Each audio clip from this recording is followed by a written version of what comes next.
Bonjour et bienvenue dans Enquête criminelle, le podcast. Je suis Jean-Marie Goua. Le 28 juillet 2014, au petit matin, Bernadette Benaïm, 67 ans, est retrouvée gisant dans une mare de sang sur la terrasse de son immense villa de Roquebrune-sur-Argence, dans le Var. Elle a été poignardée à plusieurs reprises avant d'être égorgée. Mais qui a bien pu s'en prendre à cette riche veuve ? Avec moi, vous entendrez les voix de Janine, sœur de Bernadette, de Pascal Robineau, la principale suspecte, de Véronique, sa meilleure amie, des avocats et des journalistes qui ont travaillé sur ce dossier. Bonne écoute. Voici la famille Robineau. A priori, ils semblent incarner le bonheur parfait. Et pourtant, quelques mois après cette photo, Pascal, la mère, Hervé, le père, et Roxane, la fille aînée, vont être impliqués dans un crime effroyable.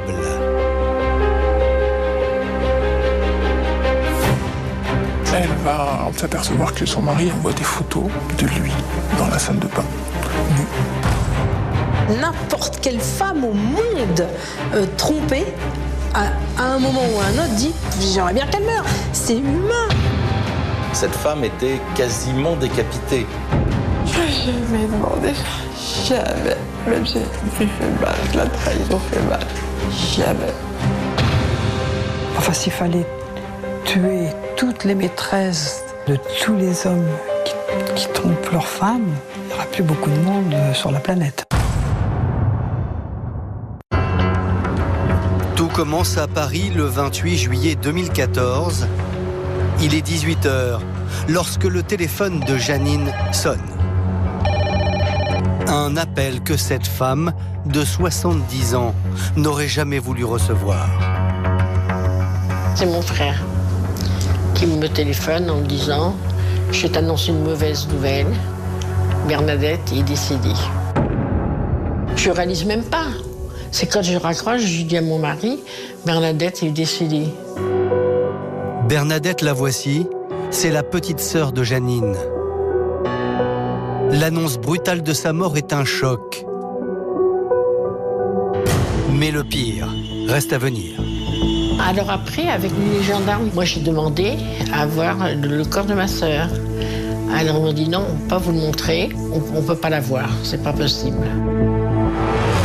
J'ai dit mais pourquoi ? Ils m'ont dit c'est passé, on ne peut pas. Vous ne pouvez pas voir, c'est trop pénible. Janine ne comprend pas, et pour cause, elle ignore encore que sa sœur a été sauvagement assassinée dans d'abominables circonstances.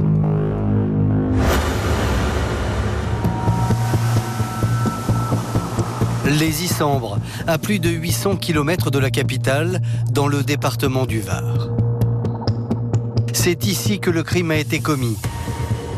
Dans cette ville-là, où Bernadette Benaïm vit avec Maria, l'une de ses meilleures amies. Ce 24 juillet, il est environ 7h du matin lorsque Maria quitte sa chambre pour se rendre au rez-de-chaussée. Elles ont l'habitude, toutes les deux, avec Bernadette, de prendre le petit déjeuner ensemble, sur la terrasse. Surtout l'été, elles profitent de l'extérieur de la maison. Là, Maria descend et ne voit pas son amie, alors que d'habitude, Madame Benaïm est levée depuis longtemps. Maria appelle Ber à plusieurs reprises. Ber. Bernadette, on l'appelle Ber. Et pas de réponse. D'emblée, Maria est prise d'un mauvais pressentiment. Car dans la villa silencieuse, d'autres éléments étranges attirent son attention. Elle trouve la maison ouverte. Et puis les luminaires de la terrasse sont restés allumés, ce qui est aussi très inhabituel. Maria a raison d'être inquiète, car en se rendant à l'extérieur de la maison, elle va découvrir une scène épouvantable. Bernadette, elle est étendue au sol et il y a du sang autour d'elle. Elle est simplement vêtue d'un peignoir qui lui-même est imbibé de sang. et elle porte une très large plaie au niveau du cou. C'est une vision qui est extrêmement choquante. À l'arrivée des secours, les conclusions du médecin légiste sont glaçantes. Bernadette a été littéralement exécutée. Elle a reçu 3 coups de couteau, 2 coups de couteau à la gorge, 1 coup de couteau au niveau des côtes.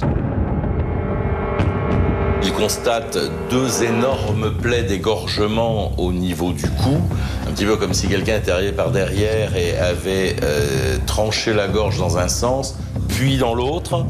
Ces plaies sont tellement importantes que la tête ne tient plus que grâce au cervical. Elle est quasiment décapitée. C'est vraiment une scène très violente. Il y a une véritable volonté de donner la mort. Pour les proches de Bernadette, ce décès aussi brutal que sauvage demeure incompréhensible. D'autant qu'à première vue, rien dans la vie de cette retraitée ne laissait présager une fin aussi tragique. Dévastée par la mort de son époux 1 an plus tôt, Bernadette, la victime, avait ces derniers temps finalement réussi à remonter la pente. Son mari était très très malade, il fumait énormément. Et bon, il est allé à l'hôpital et puis il est décédé très rapidement. Tout s'est écroulé, c'était très dur. Elle s'était installée en colocation avec Maria pour combler un peu sa solitude. Et donc elle a déménagé dans cette maison. Et il y avait une piscine, il y avait un jardin. Ça lui plaisait beaucoup. On est allé là-bas, on avait pris une petite coupe de champagne. Non, elle était très contente d'être là-bas. Grâce à la fortune héritée de son mari, Bernadette pouvait désormais profiter pleinement de sa retraite. C'est sûr qu'elle a de l'argent. Elle avait de quoi vivre largement.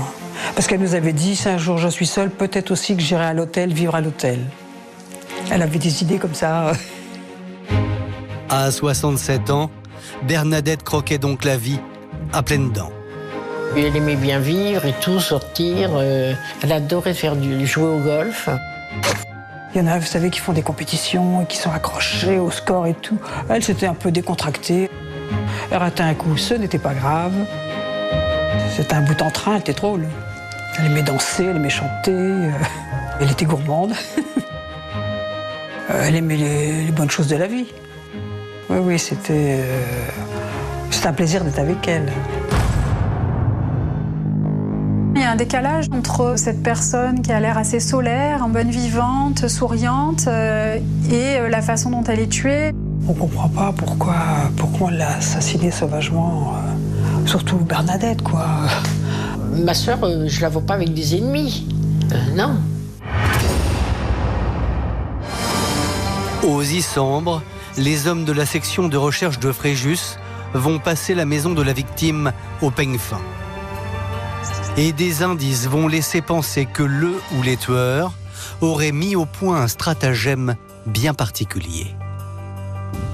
Ils font le tour de l'extérieur de la maison et là ils se rendent compte qu'il y a eu 2 départs de feu.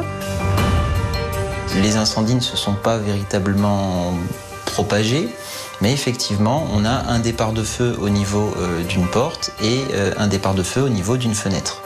Ils vont aussi découvrir donc une bouteille contenant de l'essence. On trouve également du sopalin à proximité du corps de Bernadette. Alors forcément, pour les gendarmes, cette mise en scène aurait quelque chose à voir avec le crime. Bernadette, elle était en tenue de nuit, en robe de chambre, et puis son lit est défait. On peut imaginer qu'elle ait senti ou vu les 2 départs d'incendie depuis sa chambre. C'est une hypothèse. Ces départs de feu pourraient être un moyen de faire sortir Bernadette de la maison. Pour ensuite la tuer. De toute évidence, Bernadette Benaïm est tombée dans un piège dont le but était de l'éliminer. Et les enquêteurs se demandent si elle n'aurait pas été la victime d'un tueur en série qui s'attaquerait aux riches veuves de la Côte d'Azur. Car 2 jours plus tôt, une autre retraitée a été assassinée, non loin de là.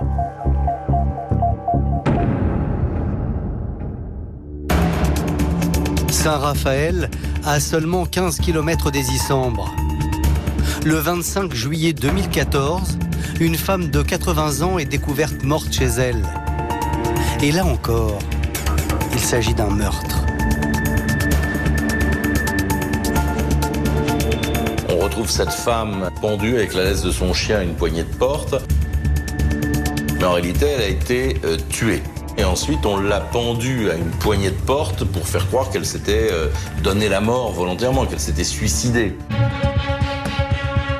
2 personnes âgées tuées à 48 heures d'intervalle dans un même périmètre.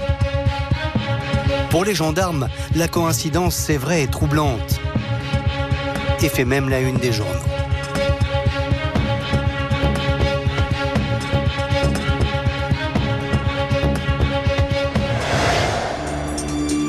Mais à y regarder de plus près, les 2 affaires n'auraient en fait rien à voir l'une avec l'autre. Bernadette, on lui aurait tendu un piège pour qu'elle sorte et elle a été tuée avec une arme blanche. Et cette autre victime avait, elle, de son côté, été étranglée et son crime avait été maquillé en suicide. Donc c'était effectivement 2 modes opératoires qui étaient assez différents. La piste du serial killer s'effondre parce que généralement, les tueurs en série utilisent presque toujours le même mode opératoire. La piste est finalement abandonnée. D'autant qu'en se plongeant dans la vie privée de Bernadette Benaïm, les enquêteurs vont découvrir que la retraitée avait des petits secrets.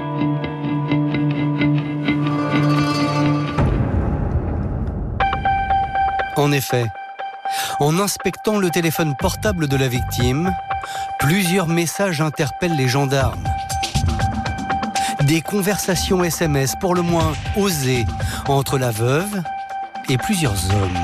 Elle semble avoir une vie sexuelle très agitée et elle entretient avec plusieurs hommes en même temps des échanges de SMS où des termes, je dirais, assez coquins sont utilisés. Madame Benaïm n'est pas la mamie tranquille qu'on aurait pu penser. C'est plutôt une femme libérée et libre. On ne s'attend absolument pas à ça de la part d'une femme de 67 ans retraitée qui mène une vie bourgeoise. Interrogés, les amis de la victime confirment. Depuis la mort de son mari, Bernadette vivait une seconde jeunesse. On apprend par des bribes qu'elle est allée à tel endroit, qu'elle n'était pas seule, par exemple. On sait que elle aime vivre, elle aime les hommes. Elle a eu des amants, voilà. Elle a donc diverses aventures avec plusieurs hommes plutôt plus jeunes qu'elle. En gros, c'est une cougar. Bernadette est une cougar qui profite des opportunités que la vie lui offre. Et elle a 67 ans. Bon, d'un seul coup, elle est seule. Elle vit sa vie, voilà. Peut-être qu'elle rattrape le temps perdu. Aussi coquette que coquine, selon ses amis, Bernadette avait tous les atouts pour assouvir ses désirs. Bernadette ne faisait pas du tout son âge, elle est pétillante, elle avait tout pour plaire à un homme, même s'il est plus jeune. Alors, est-ce que l'un des prétendants de Bernadette, jaloux de ses rivaux, aurait pu lui en vouloir au point de la tuer? Les enquêteurs ont beau chercher, ils ne trouvent rien. En revanche, parmi les conquêtes de la retraitée, un homme va tout de même attirer l'attention. Parmi les amants de Bernadette, les gendarmes s'intéressent tout particulièrement à un certain Hervé Robineau. Hervé Robineau, c'est l'amant principal de Madame Benaïm. C'est un jardinier, son jardinier à l'époque. Il travaille donc dans la propriété de Madame Benaïm depuis un certain temps. Il y aurait une relation secrète entretenue entre Hervé et Bernadette. Et si le jardinier de Bernadette intéresse les gendarmes, c'est parce que l'homme est marié. Voici Pascal Robineau, l'épouse d'Hervé. Et il se trouve qu'elle aussi travaillait pour la victime. La femme de M. Robineau travaille au service de Bernadette Benaïm en tant que femme de ménage. On peut imaginer que la femme découvre qu'elle est trompée par son mari qui couche avec Bernadette et qu'elle aurait souhaité se venger. En tout cas, c'est un mobile qui semble pouvoir tenir la route. Classique, la piste n'en est pas moins séduisante pour les gendarmes. Ils vont convoquer immédiatement la femme du jardinier. À la gendarmerie de Sainte-Maxime, Pascal Robineau se présente aux enquêteurs. Et d'emblée, la mère de famille nie toute implication. Les gendarmes doivent bien l'admettre. Elle a tout, sauf le profil d'une meurtrière. C'est une mère de 4 filles, la plus jeune qui a alors 7 ans. Pascal Robineau, on ne peut pas l'imaginer commettre un crime sauvage. Elle n'a pas du tout le profil d'un assassin. Mais alors pas du tout. D'autant que la femme du jardinier le concède aux enquêteurs. 1 mois avant la mort de Bernadette, son mari lui avait avoué son adultère. Hervé Robineau, il va la rassurer et va lui dire qu'effectivement, à compter de ce jour, il n'y aura plus de relation avec Bernadette. Elle avait pardonné à son mari. Elle veut vraiment que leur mariage, qui durait déjà depuis 23 ans, continue.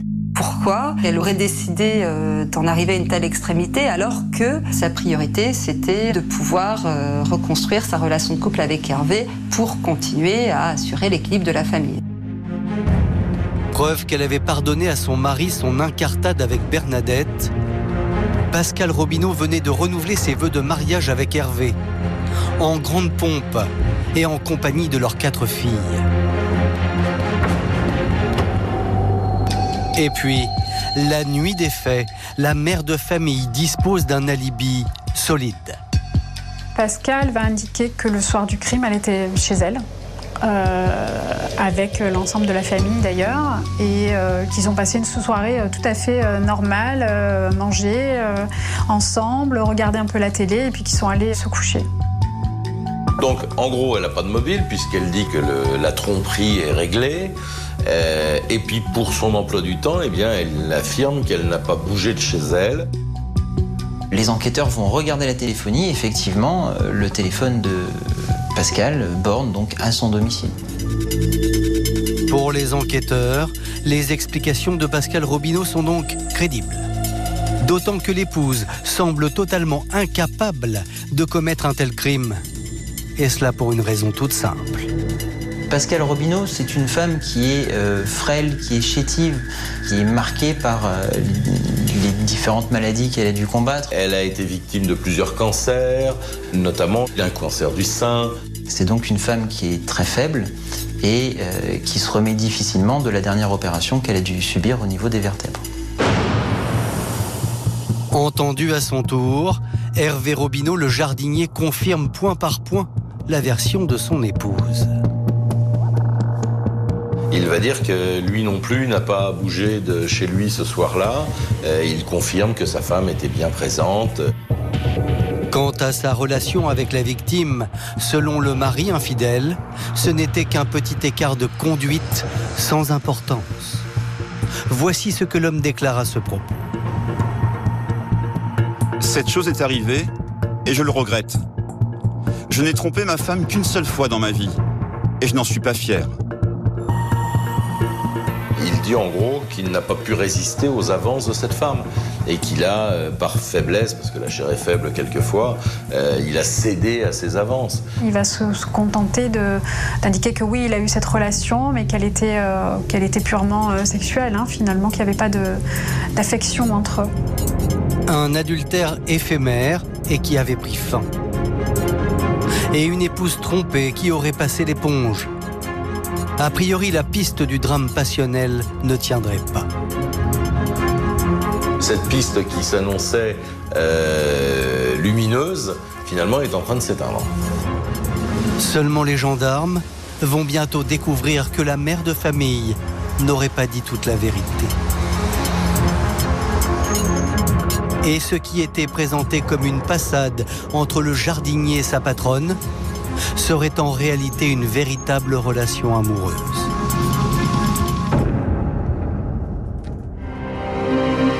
Voici Véronique, c'est la meilleure amie et confidente de Pascal Robineau, et elle va raconter une toute autre histoire aux gendarmes, celle d'une terrible trahison. D'abord, lorsque Pascal était sa femme de ménage, Bernadette était pour elle bien plus qu'une simple patronne. Pascal me dit que Bernadette lui propose beaucoup de sorties, qu'elles vont souvent boire des cafés ensemble, qu'elles vont au spa, qu'elles vont faire du shopping. Elles se voyaient très régulièrement et pas seulement parce que Pascal venait travailler chez Bernadette. Elle s'était rapprochée suite au décès de l'époux de Bernadette, notamment, quand Bernadette s'est retrouvée en fait seule. Pascal se fait un devoir de prendre soin de cette femme parce qu'elle était gentille avec les filles. Elle me dit qu'elle a offert le permis de conduire à l'une des filles.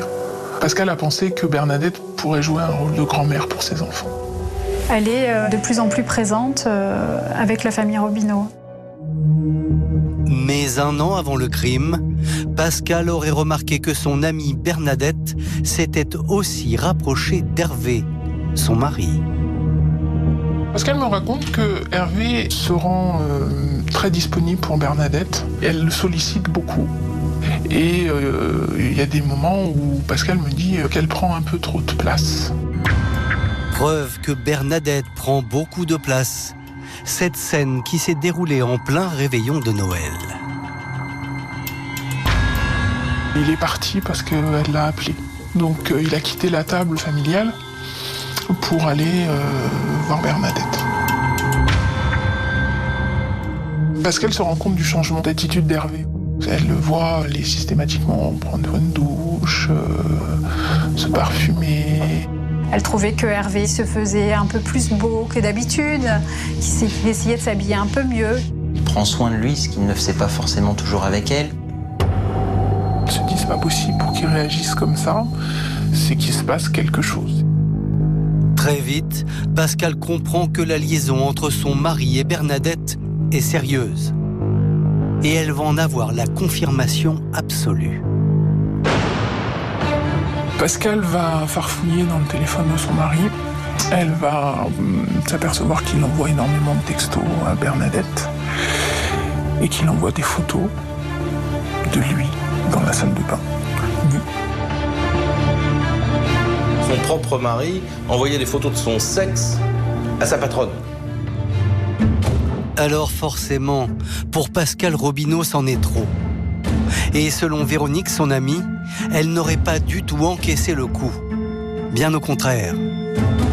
Elle est choquée, elle est dégoûtée.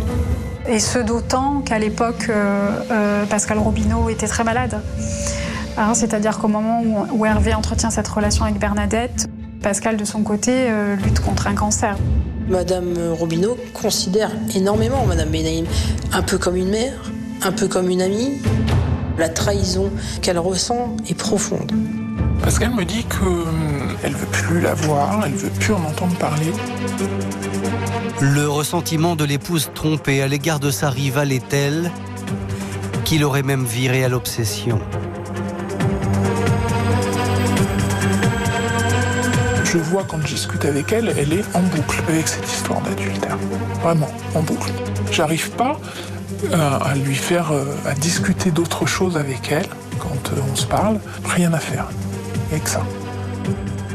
Parce qu'elle nourrit une très grande colère envers Bernadette, c'est sûr. De toute évidence, Pascal Robineau a toutes les raisons d'en vouloir à Bernadette. Seulement si elle a un sérieux mobile, la mère de famille a aussi un solide alibi. Alors les gendarmes s'interrogent. La femme trompée aurait-elle pu avoir un bras armé? Et si oui, qui?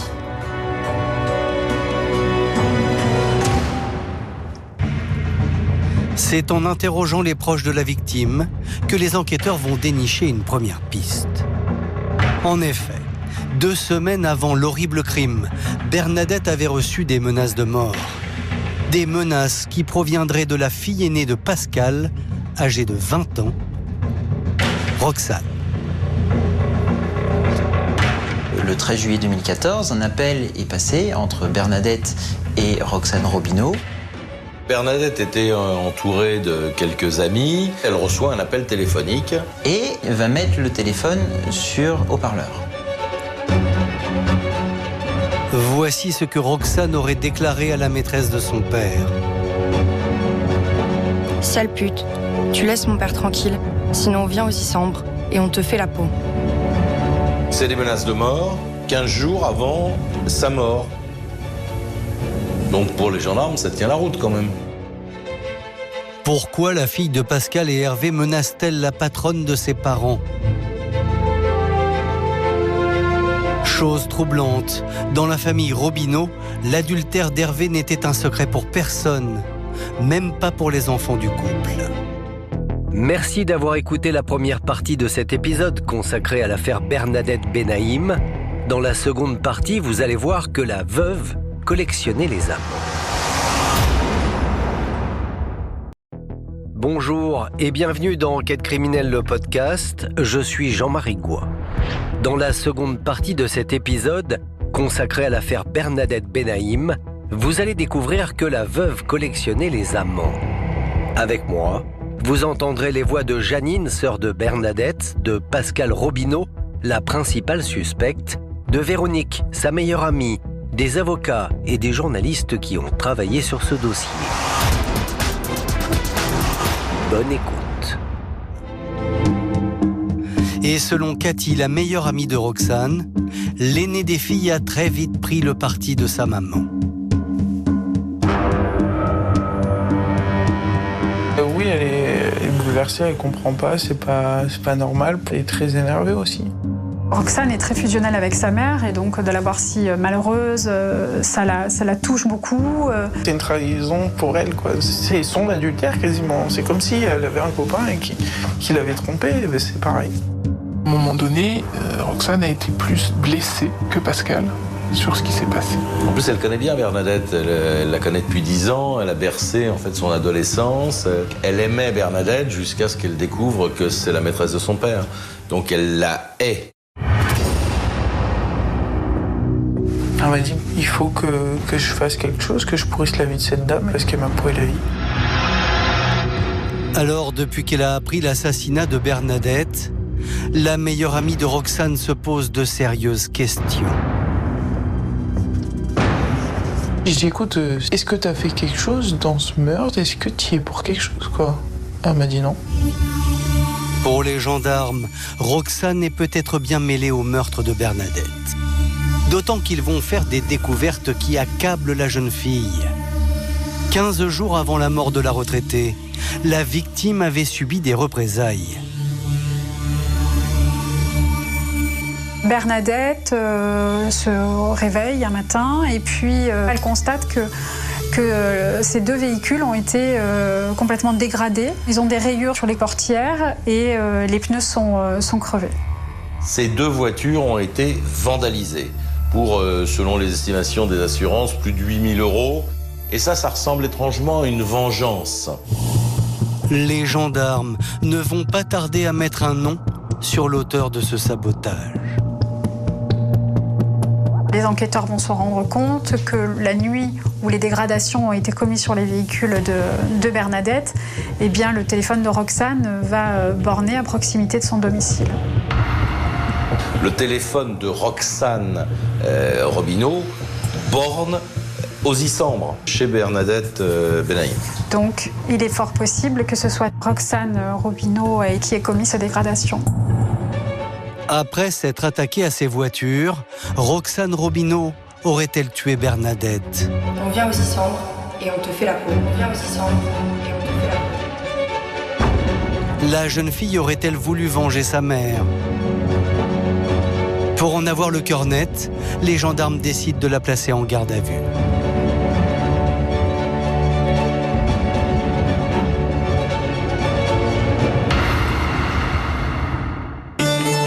À la gendarmerie de Sainte-Maxime, les enquêteurs mettent Roxane Robineau sous pression. Et spontanément, la jeune fille reconnaît qu'elle ne portait pas du tout Bernadette dans son cœur. Elle va expliquer qu'elle en voulait effectivement beaucoup à Bernadette pour cette relation. Voici ce que Roxane déclare aux gendarmes. Cela me chagrinait de voir pleurer ma mère. J'étais dans une colère noire, je n'avais qu'une envie, c'était de me rendre chez Bernadette pour lui prendre la tête. Pour autant, Roxane tient à mettre les choses au clair. Elle n'a absolument rien à se reprocher. Elle nie farouchement son implication dans les faits. Mais confrontée aux éléments recueillis par les enquêteurs, la jeune femme va perdre de sa superbe et livrer une version hallucinante. Il nie le coup de téléphone et les menaces de mort. En disant, écoutez, je sais pas, c'est peut-être mon téléphone, mais en tout cas, c'est pas moi qui parlais. Et si Bernadette a reconnu ma voix, elle a dû avoir des hallucinations, mais en tout cas, c'est pas moi. Son téléphone ayant borné au mois de juin 2014 lors de la dégradation des véhicules, elle va admettre avoir été là-bas. Mais elle dira que quelqu'un d'autre était passé avant elle pour dégrader les véhicules. Oui, effectivement, je suis allé aux Isambles cette nuit dans le but de vandaliser ces voitures, mais lorsque je suis arrivé, c'était déjà fait. Évidemment, pour les enquêteurs, les arguments de Roxane ne sont pas crédibles. Les gendarmes, effectivement, ils se disent que la version de Roxane, c'est vraiment n'importe quoi. Roxane se fout de la gueule du monde, sauf que ça n'en fait pas pour autant la meurtrière. Pour le moment, rien ne permet de relier Roxane au crime de Bernadette. Mais la jeune fille va se trahir sur un point. Alors que son audition est terminée, l'aîné des Robineau va tenir des propos pour le moins troublants aux enquêteurs. Avant de partir, elle va discuter avec un gendarme. Le gendarme qui est en face d'elle évoque la mort de Bernadette. Et là, elle va dire que c'est horrible, d'autant plus que Bernadette a été décapitée. Pour les enquêteurs, c'est un coup de tonnerre. Car hormis eux, personne n'est censé connaître ce détail macabre. Rien n'a été dit dans la presse sur la façon dont Bernadette a été tuée. Pourquoi elle le sait, puisqu'on n'en a pas fait part dans les médias? Ça laisse penser qu'elle est peut-être au courant de quelque chose. Le gendarme se dit, maintenant, si elle sait que Madame Benaïm a été décapitée, c'est qu'elle y était. Ou alors qu'on lui a raconté, mais en tout cas, il va falloir qu'elle explique. La jeune femme pourrait donc être impliquée dans la mort de Bernadette Benaïm, et les gendarmes ne vont pas tarder à en avoir la preuve. Souvenez-vous, les enquêteurs ont retrouvé une bouteille d'essence et un rouleau d'essuie-tout sur la scène de crime. Or, l'analyse de ces deux éléments va se révéler capitale pour la suite de l'enquête. Il y a des empreintes digitales sur la bouteille d'essence. Les empreintes digitales, elles appartiennent à Roxane Robineau. Roxane était bien présente sur les lieux du crime. Et ce n'est pas la seule découverte des enquêteurs. Car Roxane n'aurait pas été seule sur la scène de crime. Sur un des morceaux de sopalin, on va retrouver de l'ADN. On retrouve l'ADN d'Hervé Robineau. Incroyable. Une mère qui a menti à propos de l'adultère. Et maintenant le père et la fille repérés sur la scène de crime grâce à leur ADN. Décidément, derrière ce ménage en apparence idéale se cache une drôle de famille.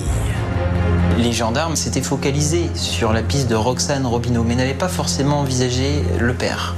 Or là, ça établit la quasi-certitude que le père et la fille étaient présents cette nuit-là sur la scène de crime. C'est très rare d'avoir un duo père-fille pour commettre un crime. Alors, l'un des deux aurait-il tué Bernadette Benaïm par cette sombre nuit d'été? Hervé, le père infidèle? Ou Roxane, sa fille, pour venger sa mère bafouée? C'est désormais en garde à vue que le jardinier va devoir s'expliquer.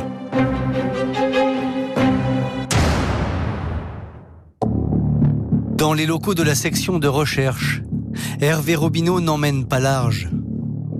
Confronté à la présence de son ADN sur la scène de crime, le mari infidèle va craquer. Il va dire qu'effectivement, c'est lui qui a tué Bernadette. Sa fille Roxane était présente sur les lieux du crime, mais elle n'a rien fait. Cependant, s'il serait bien l'auteur du crime, le père de famille affirme aux gendarmes qu'il n'a jamais voulu tuer sa maîtresse. Il dit que le but c'était de faire peur à Bernadette. Mais qu'il n'avait absolument pas l'intention de la tuer. Et Hervé d'expliquer que depuis sa rupture avec la retraitée, Bernadette lui faisait vivre un véritable enfer. Monsieur Robineau va déclarer que Bernadette va s'accrocher. Bernadette n'arrive pas à entendre que c'est terminé. Elle va essayer d'entrer en contact par texto, par téléphone, pour effectivement essayer de récupérer Hervé. Lui aimerait passer à autre chose. Il essuyait les assauts de Bernadette qui n'acceptaient pas la fin de leur relation.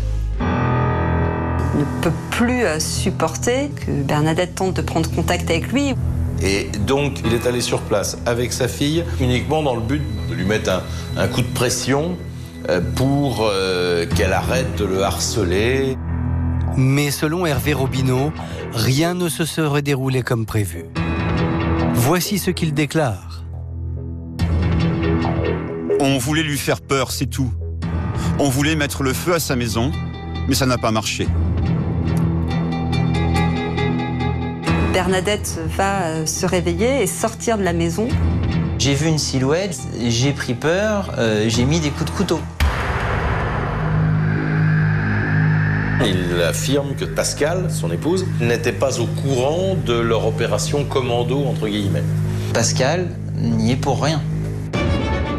Les gendarmes ne croient pas les explications d'Hervé Robineau.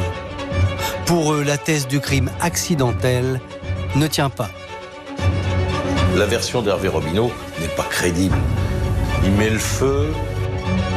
Voilà un homme qui arrive avec un couteau pour faire peur à une vieille dame de 67 ans. Les blessures très profondes qui ont été infligées à Madame Benaïm ne collent pas vraiment avec la version des faits de Monsieur Robineau. Cette femme était quasiment décapitée. On n'est quand même pas dans un accident. Et puis, les enquêteurs ont beau analyser la téléphonie de la victime, ils ne retrouvent aucune trace d'un quelconque harcèlement de Bernadette à l'égard du jardinier. Il n'y a pas de harcèlement. C'était pas le genre de Bernadette Benaïm de harceler un amant.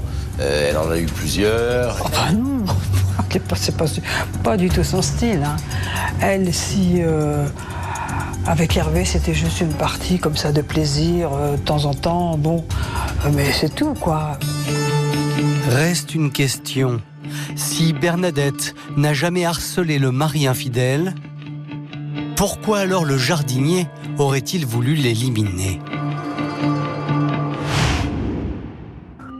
C'est en examinant la téléphonie de la victime que les enquêteurs vont avoir un début de réponse. 15 jours avant sa mort, Bernadette Benaïm va appeler Pascal Robineau. Bernadette, on vient lui casser ses voitures chez elle, et elle se dit, bon, allez, ça suffit, j'appelle Pascal. Les enquêteurs tiquent sur cet appel parce que c'est un appel qui dure 11 minutes. 11 minutes. Donc évidemment, les gendarmes s'intéressent à cette communication et surtout à son contenu. Lors de cet appel, 2 semaines avant le crime, Pascal, l'épouse bafouée, aurait réalisé que l'adultère de son mari était davantage qu'une simple tromperie. Elle m'a parlé qu'elle avait discuté avec Bernadette Benaïm et Pascal s'est senti rabaissé par elle. Bernadette lui dit la vérité et la vérité crue. Et elle va appuyer là où ça fait mal. Ton homme, c'était moi qui l'aimais, c'était avec moi qu'il était bien et c'était avec moi qu'il était épanoui. Bernadette, dans cette conversation, explique que la relation avait duré plus d'1 an. À un moment donné, en tout cas, il a voulu quitter sa femme pour vivre avec Bernadette. Elle dit que ça n'était pas simplement charnel, qu'il y avait de vrais sentiments entre eux. Pour Pascal Robineau, ces révélations fracassantes sont un coup de poignard en plein cœur. Elle se rend compte que ce que lui avait vendu son mari, c'était pas la réalité. Pascal pensait que c'était qu'une simple passade. Et en fait, Bernadette Benaïm, elle dit tout le contraire. Les gendarmes en sont convaincus. Pascal, la femme bafouée, aurait très bien pu pousser son mari au crime. Et voici pourquoi. Cet appel téléphonique va être dévastateur pour Madame Robineau. Plus qu'une trahison, plus qu'une humiliation, il n'y a pas de mots. Elle est ravagée. Elle est ravagée et elle en fait part quotidiennement à son mari. Et la pression est infernale. Le mobile d'Hervé, c'est de se racheter aux yeux de sa femme. Et c'est là où ça explose. Nous avons pu rencontrer Pascal Robineau à ce stade de l'enquête. La mère de famille est aujourd'hui méconnaissable. Elle a accepté de nous donner sa version des faits. Pascal est une femme démolie. C'est une femme qui fait 20 ans de plus que son âge. Elle a à moitié perdu ses cheveux, elle est très amaigrie. Quand je l'ai appris, ça a été la fin du monde. Et on est en colère, mais on se reconnaît même pas. C'est dur, ça fait mal, mais mal. Elle me connaissait. Pourquoi non? Alors oui, j'ai hurlé. Oui. Ah oui. Oui, j'ai explosé. Il y a quand même une tension dans la maison. Elle est là, cette tension. Donc, mais bien sûr que oui, j'ai hurlé, bien sûr. Mais si elle a pu évoquer l'idée de se venger de Bernadette, Pascal l'affirme, elle n'aurait jamais demandé à son mari de la tuer. C'était des mots. Il faut que les gens comprennent la grosse différence entre les mots et faire. Même si on dit des mots, j'ai jamais demandé ça. Jamais. Même si la tromperie fait mal et que la trahison fait mal. Jamais. Tout le monde aurait eu les mêmes mots qu'elle. Mais entre dire les choses et passer à l'acte, c'est une différence. Elle n'a jamais incité son mari à faire quoi que ce soit. Seulement les gendarmes en sont persuadés. Contrairement à ce qu'elle affirme, Pascal Robineau serait impliqué dans le crime. Et la suite de l'enquête va confirmer leur impression.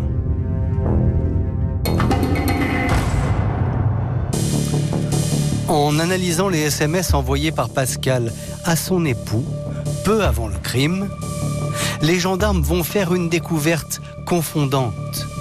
Ce soir-là, elle lui a envoyé un SMS où elle écrit « Le clair de lune sera le plus beau du monde ».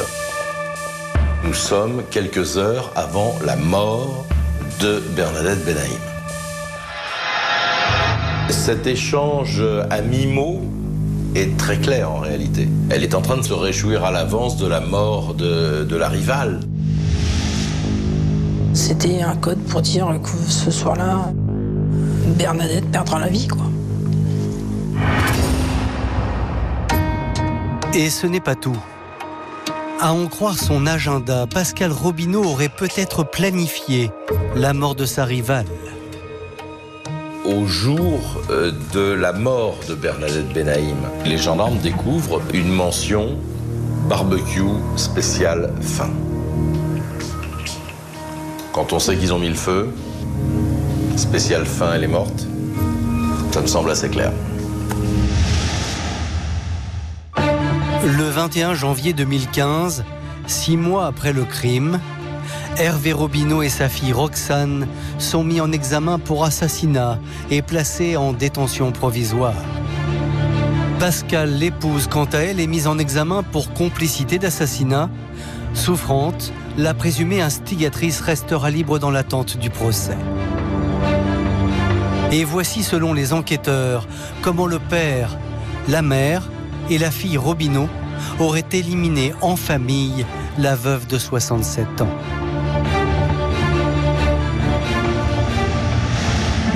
En fait, la retraitée aurait dû être assassinée une semaine plus tôt. Car le 19 juillet 2014, une première tentative aurait échoué. Hervé semblait sur le point d'aller tuer Bernadette Benaïm. Finalement, il n'y s'y rendra pas. il se serait dégonflé. Et en fait, il se déballonne. Et c'est là que Roxane va rentrer dans la danse, si je puis dire. Pascal va faire rentrer sa fille dans le projet criminel. Pour s'assurer qu'il aille jusqu'au bout. C'est une semaine plus tard, au soir du 27 juillet, qu'Hervé et Roxane Robineau seraient partis accomplir leur mission. Et pour cela, ils auraient tout prévu. Ils sont vêtus de noir, tous les deux. Ils ont une bouteille contenant de l'essence et du sopalin. Et également, Hervé a pris un couteau, un grand couteau de 25 cm qu'il a sur lui. Une fois sur place, le père et sa fille auraient mis leur plan à exécution pour attirer la victime en pleine nuit à l'extérieur de sa maison. Ils vont mettre le feu sur une des portes et devant la fenêtre de la salle de bain. À un moment, ils voient la lumière s'allumer à l'intérieur de la maison. Ils savent évidemment qu'elle va sortir. C'est à ce moment-là que le piège se serait définitivement refermé sur Bernadette Benaïm. Elle fait quelques pas sur la terrasse et là, M. Robineau se jette sur elle. Il a le couteau à la main et là, il l'égorge à 2 reprises.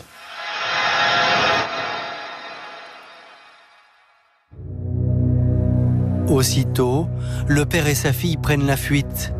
Mais en se retournant une dernière fois, Hervé Robineau aurait eu une vision d'horreur. Bernadette, qui est laissée sur le sol, se serait relevée. Alors qu'elle est quasiment décapitée, hein. Mais elle se tient la gorge dans un espèce de réflexe de survie, elle est comme ça.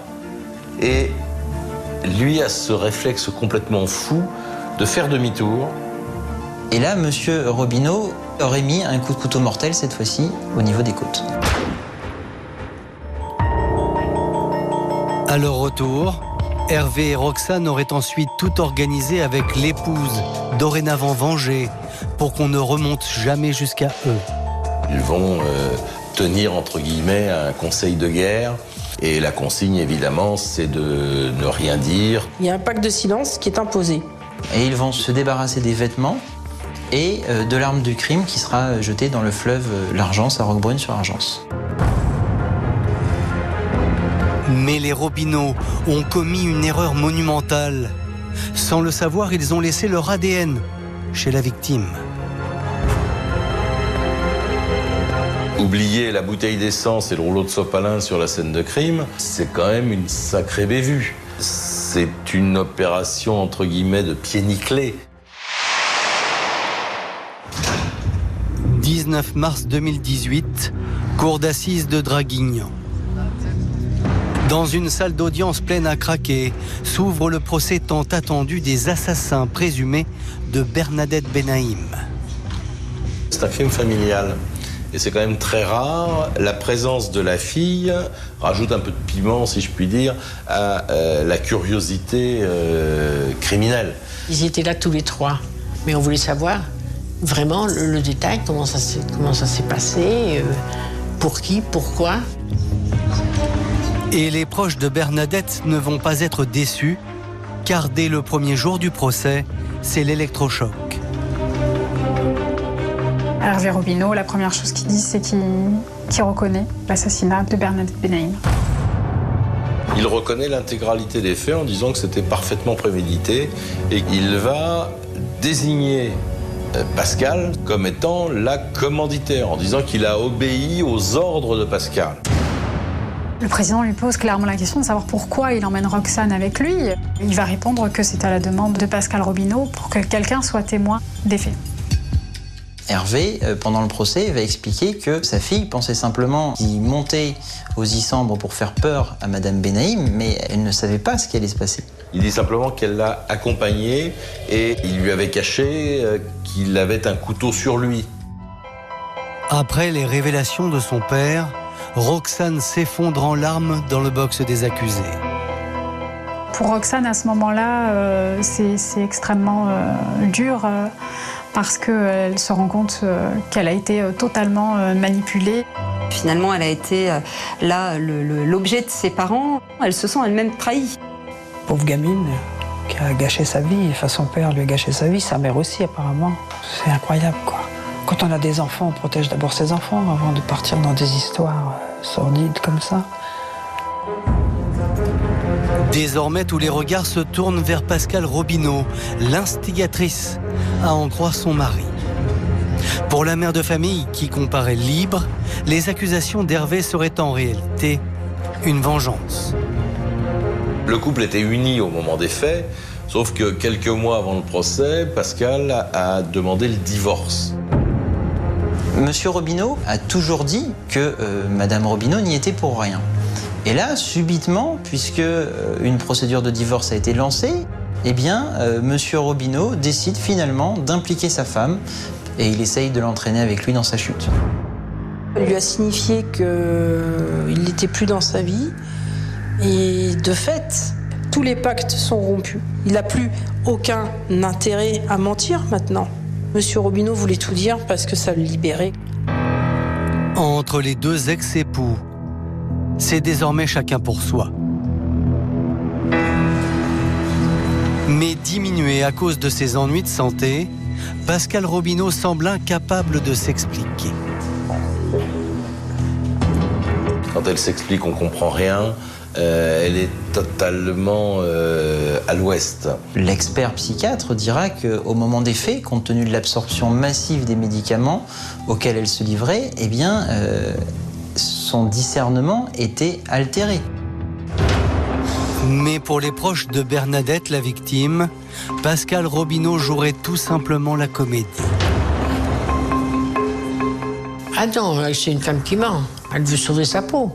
C'est très compliqué d'avoir une explication cohérente avec cette femme qui joue peut-être aussi de son état pour en profiter pour se faufiler entre les questions un peu dérangeantes. Elle ne reconnaît rien, mais elle n'explique surtout rien.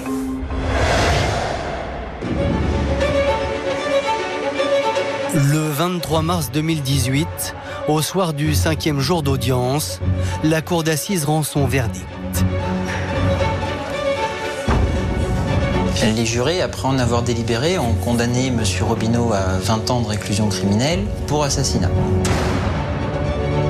Pascale Robineau a été condamné à une peine de 10 ans de réclusion criminelle pour la complicité d'assassinat. Et Roxane Robineau a été condamnée à 7 ans d'emprisonnement pour complicité.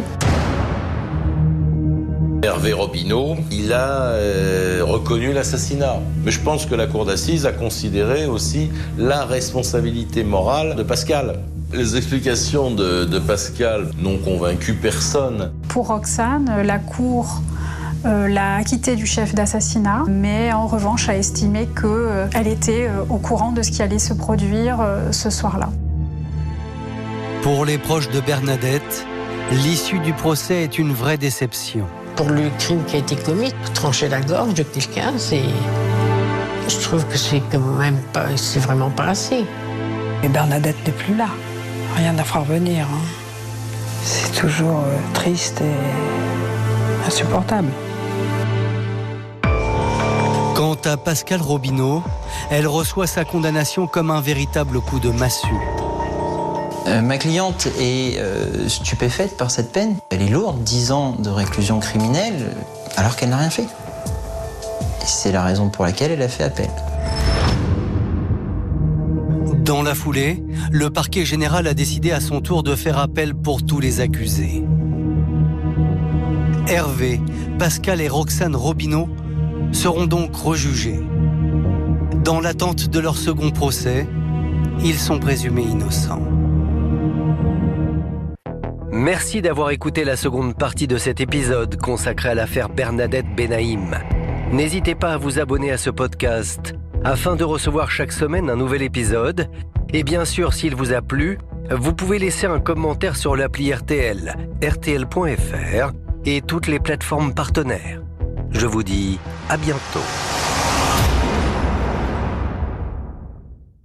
Le soleil de juillet sur la Côte d'Azur possède cette particularité de tout rendre étincelant, des façades de chaux blanches aux eaux turquoises de la Méditerranée. Pourtant, ce 28 juillet 2014, l'éclat du jour ne parvient pas à dissimuler l'horreur qui s'est jouée dans l'ombre d'une villa de Roquebrune-sur-Argent. Bernadette Benaïm, 67 ans, ne profitera plus jamais de la douceur de ses jardins. La tragédie a frappé avec une violence que rien ne laissait présager dans ce cadre idyllique de la Côte d'Azur. Tout commence par un silence anormal, celui qui s'installe dans la villa des Issambres alors que la brise matinale commence à peine à se lever. Maria, l'amie fidèle qui partage le quotidien de la victime, descend les marches pour le rituel immuable du petit déjeuner. Les deux femmes aiment ce moment suspendu, face à l'horizon, où le café fume tandis que le monde s'éveille. Mais ce matin-là, Bernadette n'est pas là. Le jardin est vide, mais les lumières de la terrasse sont restées allumées, luttant inutilement contre la clarté du jour. Les portes sont ouvertes sur le vide. Maria appelle, sa voix se perdant dans les pièces spacieuses. Aucun écho ne lui revient, si ce n'est une inquiétude sourde qui se transforme bientôt en effroi lorsqu'elle aperçoit, sur le carrelage de la terrasse, une forme gisant dans un peignoir rouge de sang. L'enquête qui s'ouvre alors va plonger les gendarmes de la section de recherche de Fréjus dans les méandres d'une vie aux multiples facettes. Car Bernadette Benaïm n'était pas seulement cette veuve fortunée et élégante que tout le monde appréciait sur les parcours de golf. Derrière l'apparence d'une retraite paisible, elle croquait la vie avec une gourmandise retrouvée après le deuil de son époux. Elle était solaire, joyeuse, et surtout, elle était libre. Une liberté qui l'avait conduite à explorer de nouveaux horizons sentimentaux, s'entourant de prétendants bien plus jeunes qu'elle. Parmi ces hommes, un nom émerge rapidement des registres téléphoniques de la victime, Hervé Robineau. Il est le jardinier de la villa, un homme de l'ombre chargé d'entretenir la beauté du domaine. Mais les messages échangés entre la patronne et son employé révèlent une relation bien plus intime. Pour les enquêteurs, le mobile se dessine alors avec la clarté d'un cliché photographique, le drame passionnel. C'est ici qu'entre en scène Pascale Robineau, l'épouse d'Hervé. Femme de ménage de Bernadette, elle connaissait la victime depuis longtemps. Les deux femmes avaient partagé des moments de complicité, des sorties au spa, des cafés en terrasse. Pascale voyait en Bernadette une amie, presque une figure maternelle pour ses 4 filles. La découverte de la trahison de son mari avec celle qu'elle considérait comme une alliée fut un séisme. Imaginez la douleur d'une femme qui, alors qu'elle lutte contre la maladie et se remet d'interventions chirurgicales éprouvantes, apprend que l'homme de sa vie s'offre à une autre sous son propre toit professionnel. Pourtant, Pascale Robineau semble aux antipodes du portrait d'une meurtrière. Elle est décrite comme une femme frêle, marquée par les épreuves de santé, une mère dévouée dont l'unique priorité est de maintenir l'unité de son foyer. Lors de ses premières auditions, elle affirme avoir pardonné, avoir tourné la page pour sauver son mariage de 23 ans. Son alibi semble d'ailleurs inattaquable. Le soir du crime, elle était chez elle, entourée de sa famille, et son téléphone portable confirme sa présence au domicile conjugal. Cependant, la vérité est souvent faite de nuances que les relevés téléphoniques ne suffisent pas à éclairer. Véronique, l'amie intime de Pascale, livre un témoignage qui vient nuancer cette image de pardon chrétien. Elle décrit une femme obsédée par l'adultère de son mari, ruminant sa rancœur en boucle, incapable de parler d'autre chose que de cette trahison profonde. La trahison fait mal, plus que tout. Et quand la jalousie s'installe dans un cœur déjà affaibli par la maladie, les pensées les plus sombres peuvent germer. L'enquête prend une tournure encore plus complexe lorsque les gendarmes s'intéressent aux enfants du couple Robineau. Il s'avère que le secret de Polichinelle de l'infidélité d'Hervé avait fuité jusqu'aux oreilles de ses filles. Roxane, l'aînée de 20 ans, n'aurait pas supporté de voir sa mère ainsi bafouée. 15 jours avant le drame, un appel menaçant aurait été passé à Bernadette. Des mots durs, des promesses de fin funeste auraient été proférées. La cellule familiale, loin d'être le havre de paix décrit au départ, semble avoir été un chaudron de tension et de ressentiment. Les enquêteurs doivent alors faire face à un puzzle macabre. Il y a ces départs de feu suspects autour de la villa, cette bouteille d'essence retrouvée à proximité, suggérant un piège méticuleusement tendu pour faire sortir la victime de sa chambre en pleine nuit. Qui aurait pu orchestrer une telle mise en scène? Un étranger? Un tueur en série rôdant sur la côte? Cette piste est vite écartée malgré un autre crime commis à Saint-Raphaël quelques jours plus tôt, car les modes opératoires diffèrent trop radicalement. Ici, l'acte est personnel, sauvage, presque chirurgicale dans sa violence. L'histoire de Bernadette Benaïm et de la famille Robineau nous rappelle que derrière les sourires de façade et la réussite matérielle se cachent parfois des drames humains d'une grande intensité. C'est le récit d'une amitié brisée, d'un amour trahi et d'une vengeance qui, si elle reste à prouver, hante chaque recoin de ce dossier. Entre les aveux de faiblesse d'un mari infidèle et la détresse d'une épouse trompée, la justice cherche son chemin dans les méandres de l'âme humaine. Dans cette villa de la Côte d'Azur, le sang a coulé, mais l'enquête continue pour comprendre comment une famille ordinaire a pu se retrouver au cœur d'un tel chaos. Les voix de la sœur de Bernadette, des amis et des suspects s'entremêlent pour tenter de reconstituer les dernières heures d'une femme qui aimait trop la vie. La suite de cette affaire promet de révéler des secrets encore plus profonds sur les liens qui unissaient ses protagonistes, car dans le Var, comme ailleurs, les apparences sont souvent le premier voile qu'il faut lever pour atteindre la vérité. Bonjour et bienvenue dans Enquête criminelle, le podcast. Je suis Jean-Marie Goua.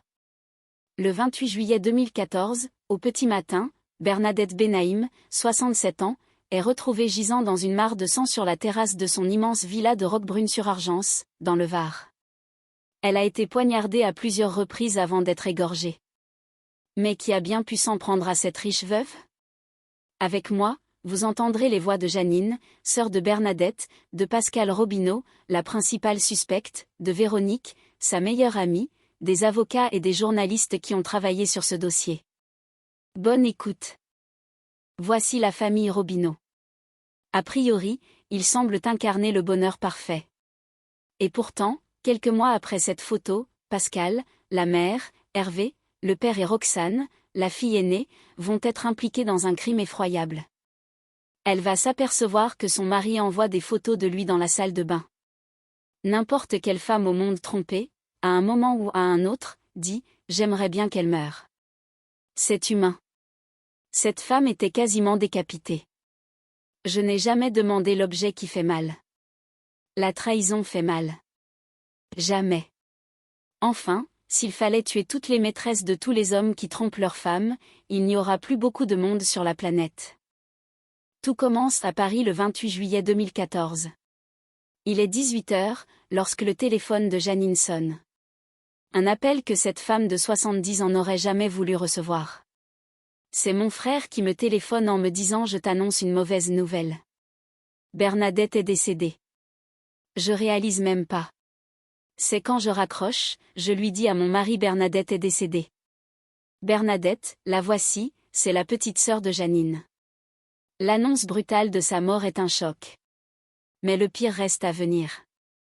Alors après, avec les gendarmes, moi j'ai demandé à voir le corps de ma sœur. Alors on m'a dit non, on peut pas vous le montrer. On peut pas la voir, c'est pas possible. Je lui ai dit mais pourquoi ? Ils m'ont dit on peut pas, vous pouvez pas voir, c'est trop pénible. Janine ne comprend pas et pour cause, elle ignore encore que sa sœur a été sauvagement assassinée dans d'abominables circonstances. Les Issambres, à plus de 800 km de la capitale, dans le département du Var. C'est ici que le crime a été commis. Dans cette villa où Bernadette Benaïm vit avec Maria, l'une de ses meilleures amies. Ce 24 juillet, il est environ 7h du matin lorsque Maria quitte sa chambre pour se rendre au rez-de-chaussée. Elles ont l'habitude toutes les deux avec Bernadette de prendre le petit déjeuner ensemble sur la terrasse, surtout l'été. Elles profitent de l'extérieur de la maison. Là, Maria descend et ne voit pas son amie alors que d'habitude Madame Benaïm est levée depuis longtemps. Maria est la seule qui appelle Ber à plusieurs reprises. Ber. Bernadette, on l'appelle Ber. Et pas de réponse. D'emblée, Maria est prise d'un mauvais pressentiment car dans la villa silencieuse d'autres éléments étranges attirent son attention. Elle trouve la maison ouverte. Et puis les luminaires de la terrasse sont restés allumés, ce qui est aussi très inhabituel. Maria a raison d'être inquiète car en se rendant à l'extérieur de la maison elle va découvrir une scène épouvantable. Bernadette, elle est tendue au sol et il y a du sang autour d'elle. Elle est simplement vêtue d'un peignoir qui lui-même est imbibé de sang. Et elle porte une très large plaie au niveau du cou. C'est une vision qui est extrêmement choquante. À l'arrivée des secours, les conclusions du médecin légiste sont glaçantes. Bernadette a été littéralement exécutée.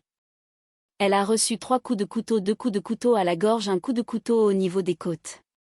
Il constate 2 énormes plaies d'égorgement au niveau du cou. Un petit peu comme si quelqu'un était arrivé par derrière et avait tranché la gorge dans un sens puis dans l'autre.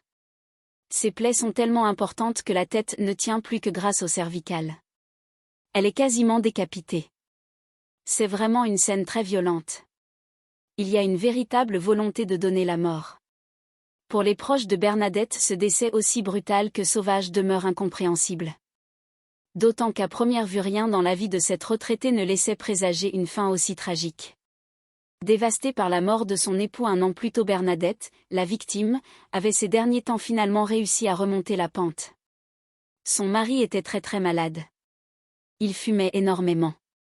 Il est allé à l'hôpital. Il est décédé très rapidement. Tout s'est écroulé. C'était très dur. Elle s'était installée en colocation avec Maria pour combler un peu sa solitude. Elle a déménagé dans cette maison. Il y avait une piscine, un jardin. Ça lui plaisait beaucoup. On est allé là-bas. On avait pris une petite coupe de champagne. Elle était très contente d'être là-bas. Grâce à la fortune héritée de son mari, Bernadette pouvait désormais profiter pleinement de sa retraite. C'est sûr qu'elle a de l'argent. Elle avait de quoi vivre largement. Parce qu'elle nous avait dit si un jour je suis seule, peut-être aussi que j'irai à l'hôtel, vivre à l'hôtel. Elle avait des idées comme ça. À 67 ans, Bernadette croquait donc la vie à pleines dents. Elle aimait bien vivre et tout, sortir. Elle adorait jouer au golf. Il y en a qui font des compétitions et qui sont accrochés au score. Elle s'était un peu décontractée. Elle ratait un coup. Ce n'était pas grave. C'était un beau entrain. Elle était drôle. Elle aimait danser. Elle aimait chanter. Elle était gourmande. Elle aimait les bonnes choses de la vie. Oui, c'était un plaisir d'être avec elle. Il y a un décalage entre cette personne qui a l'air assez solaire, en bonne vie, vivante, souriante, et la façon dont elle est tuée. On ne comprend pas pourquoi on l'a assassinée sauvagement. Surtout Bernadette, quoi. Ma sœur, je ne la vois pas avec des ennemis. Non. Aux Isambres, les hommes de la section de recherche de Fréjus vont passer la maison de la victime au peigne fin. Et des indices vont laisser penser que le ou les tueurs auraient mis au point un stratagème bien particulier. Ils font le tour de l'extérieur de la maison. Et là, ils se rendent compte qu'il y a eu 2 départs de feu. Les incendies ne se sont pas véritablement propagés. Mais effectivement, on a un départ de feu au niveau d'une porte et un départ de feu au niveau d'une fenêtre. Ils vont aussi découvrir une bouteille contenant de l'essence. On trouve également du sopalin à proximité du corps de Bernadette. Alors forcément, pour les gendarmes, cette mise en scène aurait quelque chose à voir avec le crime. Bernadette, elle était en tenue de nuit, en robe de chambre. Et puis, son lit est défait. On peut imaginer qu'elle ait senti ou vu les 2 départs d'incendie depuis sa chambre. C'est une hypothèse. Ces départs de feu pourraient être un moyen de faire sortir Bernadette de la maison. Pour ensuite, la tuer. De toute évidence, Bernadette Benaïm est tombée dans un piège dont le but était de l'éliminer. Et les enquêteurs se demandent si elle n'aurait pas été la victime d'un tueur en série qui s'attaquerait aux riches veuves de la Côte d'Azur. Car 2 jours plus tôt, une autre retraitée a été assassinée, non loin de là. Saint-Raphaël, à seulement 15 km des Isambres. Le 25 juillet 2014, une femme de 80 ans est découverte morte chez elle. Et là encore, il s'agit d'un meurtre. On retrouve cette femme pendue avec la laisse de son chien à une poignée de porte. Mais en réalité, elle a été tuée. Et ensuite, on l'a pendue à une poignée de porte pour faire croire qu'elle s'était donné la mort volontairement, qu'elle s'était suicidée. 2 personnes âgées tuées à 48 heures d'intervalle dans un même périmètre. Pour les gendarmes, la coïncidence, c'est vrai et troublante. Et fait même la une des gens. Mais à y regarder de plus près, les 2 affaires n'auraient en fait rien à voir l'une avec l'autre. Bernadette, on lui aurait tendu un piège pour qu'elle sorte et elle a été tuée avec une arme blanche. Et cette autre victime avait-elle, de son côté, été étranglée et son crime avait été maquillé en suicide. Donc, c'était effectivement 2 modes opératoires qui étaient assez différents. La piste du serial killer s'effondre parce que généralement, les tueurs en série utilisent presque toujours le même mode opératoire. La piste est finalement abandonnée. D'autant qu'en se plongeant dans la vie privée de Bernadette Benaïm, les enquêteurs vont découvrir que la retraitée avait des petits secrets. En effet, en inspectant le téléphone portable de la victime, plusieurs messages interpellent les gendarmes. Des conversations SMS pour le moins osées entre la veuve et plusieurs hommes. Elle semble avoir une vie sexuelle très agitée et elle entretient avec plusieurs hommes en même temps des échanges de SMS où des termes, je dirais, assez coquins sont utilisés. Madame Benaïm n'est pas la mamie tranquille qu'on aurait pu penser. C'est plutôt une femme libérée et libre. On s'attend absolument pas à ça de la part d'une femme de 67 ans, retraitée, qui mène une vie bourgeoise. Interrogée, les amis de la victime confirment, depuis la mort de son mari, Bernadette vivait une seconde jeunesse. On apprend par des bribes qu'elle était à tel endroit qu'elle n'était pas seule, par exemple. On sait qu'elle aime vivre, elle aime les hommes. Elle a eu des amants. Elle a donc diverses aventures avec plusieurs hommes plutôt plus jeunes qu'elle. En gros, c'est une cougar. Bernadette est une cougar qui profite des opportunités que la vie lui offre. Elle a 67 ans. D'un seul coup, elle est seule. Elle vit sa vie. Peut-être qu'elle rattrape le temps perdu. Aussi coquette que coquine, selon ses amis, Bernadette avait tous les atouts pour assouvir ses désirs. Bernadette ne faisait pas du tout son âge. Elle est pétillante. Elle avait tout pour plaire à un homme, même s'il est plus jeune. Alors, est-ce que l'un des prétendants de Bernadette, jaloux de ses rivaux, aurait pu lui en vouloir au point de la tuer? Les enquêteurs ont beau chercher, ils ne trouvent rien. En revanche, parmi les conquêtes de la retraitée, un homme va tout de même attirer l'attention. Parmi les amants de Bernadette, les gendarmes s'intéressent tout particulièrement à un certain Hervé Robineau. Hervé Robineau, c'est l'amant principal de Madame Benaïm. C'est un jardinier, son jardinier à l'époque. Il travaille donc dans la propriété de Madame Benaïm depuis un certain temps. Il y aurait une relation secrète entretenue entre Hervé et Bernadette. Et si le jardinier de Bernadette intéresse les gendarmes, c'est parce que l'homme est marié. Voici Pascale Robineau, l'épouse d'Hervé. Et il se trouve qu'elle aussi travaillait pour la victime. La femme de Monsieur Robineau travaille au service de Bernadette Benaïm en tant que femme de ménage. On peut imaginer que la femme découvre qu'elle est trompée par son mari qui couche avec Bernadette et qu'elle aurait souhaité se venger. En tout cas, c'est un mobile qui semble pouvoir tenir la route. Classique, la piste n'en est pas moins séduisante pour les gendarmes. Ils vont convoquer immédiatement la femme du jardinier. À la gendarmerie de Sainte-Maxime, Pascale Robineau se présente aux enquêteurs. Et d'emblée, la mère de famille nie toute implication. Les gendarmes doivent bien l'admettre, elle a tout sauf le profil d'une meurtrière. C'est une mère de 4 filles, la plus jeune qui a alors 7 ans. Pascale Robineau, on ne peut pas l'imaginer commettre un crime sauvage. Elle n'a pas du tout le profil d'un assassin. Mais alors pas du tout. D'autant que la femme du jardinier le concède aux enquêteurs. Un mois avant la mort de Bernadette, son mari lui avait avoué son adultère. Hervé Robineau, il va la rassurer, il va lui dire qu'effectivement, à compter de ce jour, il n'y aura plus de relation avec Bernadette. Elle avait pardonné à son mari, elle veut vraiment que leur mariage qui durait déjà depuis 23 ans continue. Pourquoi elle aurait décidé d'en arriver à une telle extrémité alors que sa priorité c'était de pouvoir reconstruire sa relation de couple avec Hervé pour continuer à assurer l'équilibre de la famille? Preuve qu'elle avait pardonné à son mari son incartade avec Bernadette. Pascale Robineau venait de renouveler ses vœux de mariage avec Hervé. En grande pompe et en compagnie de leurs 4 filles. Et puis, la nuit des faits, la mère de famille dispose d'un alibi solide.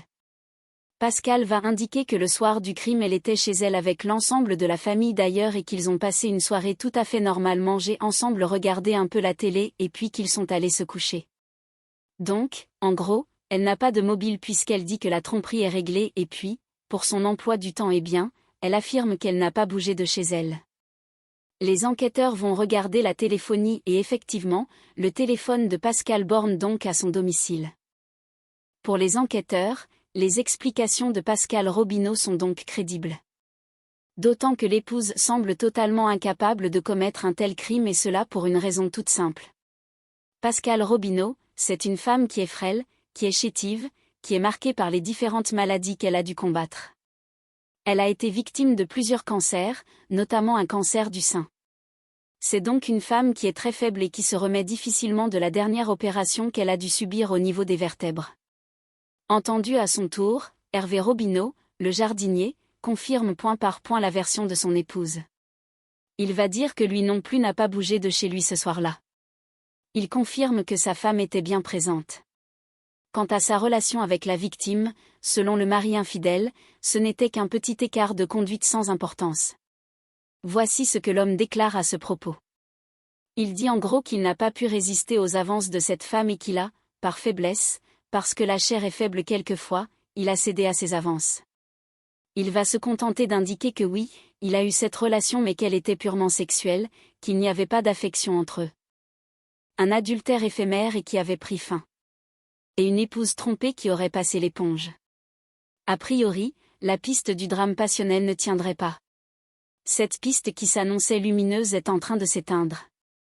Seulement les gendarmes vont bientôt découvrir que la mère de famille n'aurait pas dit toute la vérité.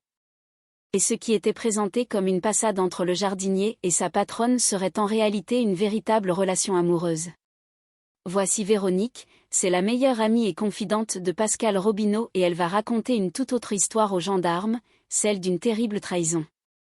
D'abord, lorsque Pascale était sa femme de ménage, Bernadette était pour elle bien plus qu'une simple patronne. Pascale me dit que Bernadette lui propose beaucoup de sorties, qu'elles vont souvent boire des cafés ensemble, qu'elles vont au spa, qu'elles vont faire du shopping. Elles se voyaient très régulièrement et pas seulement parce que Pascale venait travailler chez Bernadette. Elle s'était rapprochée suite au décès de l'époux de Bernadette, notamment, quand Bernadette s'est retrouvée, en fait, seule. Pascale se fait un devoir de prendre soin de cette femme parce qu'elle était gentille avec les filles. Elle me dit qu'elle a offert son permis de conduire à l'une des filles. Pascale a pensé que Bernadette pourrait jouer un rôle de grand-mère pour ses enfants. Elle est de plus en plus présente avec la famille Robineau. Mais un an avant le crime, Pascale aurait remarqué que son amie Bernadette s'était aussi rapprochée d'Hervé, son mari. Pascale me raconte qu'Hervé se rend très disponible pour Bernadette. Elle le sollicite beaucoup. Et il y a des moments où Pascale me dit qu'elle prend un peu trop de place. Preuve que Bernadette prend beaucoup de place. Cette scène qui s'est déroulée en plein réveillon de Noël. Il est parti parce qu'elle l'a appelé. Donc il a quitté la table familiale. Pour aller voir Bernadette. Pascale se rend compte du changement d'attitude d'Hervé. Elle le voit aller systématiquement prendre une douche, se parfumer. Elle trouvait qu'Hervé se faisait un peu plus beau que d'habitude. Qu'il essayait de s'habiller un peu mieux. Il prend soin de lui ce qu'il ne faisait pas forcément toujours avec elle.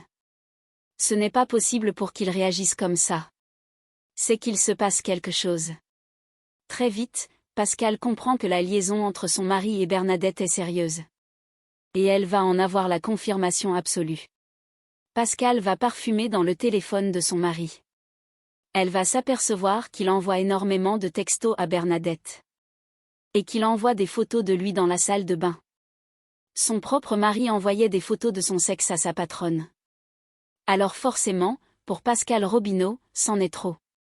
Et selon Véronique, son amie, elle n'aurait pas du tout encaissé le coup. Bien au contraire. Elle est choquée. Elle est dégoûtée. Et ce d'autant qu'à l'époque, Pascale Robineau était très malade. C'est-à-dire qu'au moment où Hervé entretient cette relation avec Bernadette, Pascale, de son côté, lutte contre un cancer. Madame Robineau considère énormément Madame Benaïm un peu comme une mère, un peu comme une amie. La trahison qu'elle ressent est profonde. Pascale me dit qu'elle ne veut plus la voir, elle ne veut plus en entendre parler. Le ressentiment de l'épouse trompée à l'égard de sa rivale est tel qu'il aurait même viré à l'obsession. Je vois quand je discute avec elle, elle est en boucle avec cette histoire d'adultère. Vraiment, en boucle. J'arrive pas à lui faire à discuter d'autre chose avec elle quand on se parle. Rien à faire avec ça. Pascale nourrit une très grande colère envers Bernadette. C'est sûr. De toute évidence, Pascale Robineau a toutes les raisons d'en vouloir à Bernadette. Seulement, si elle a un sérieux mobile, la mère de famille a aussi un solide alibi. Alors, les gendarmes s'interrogent. La femme trompée, aurait-elle pu avoir un bras armé? Et si oui, qui? C'est en interrogeant les proches de la victime que les enquêteurs vont dénicher une première piste. En effet, 2 semaines avant l'horrible crime, Bernadette avait reçu des menaces de mort.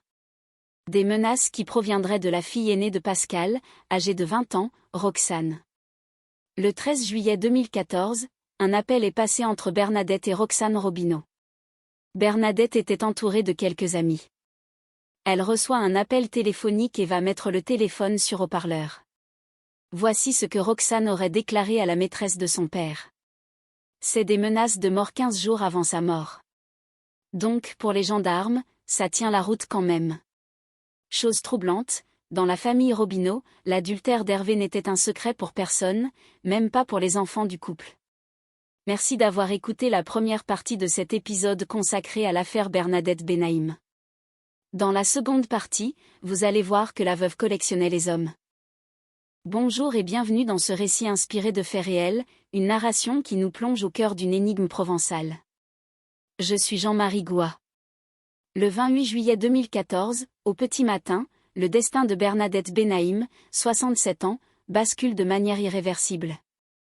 Elle est retrouvée gisant sur la terrasse de son immense villa de Roquebrune-sur-Argence, dans le département du Var.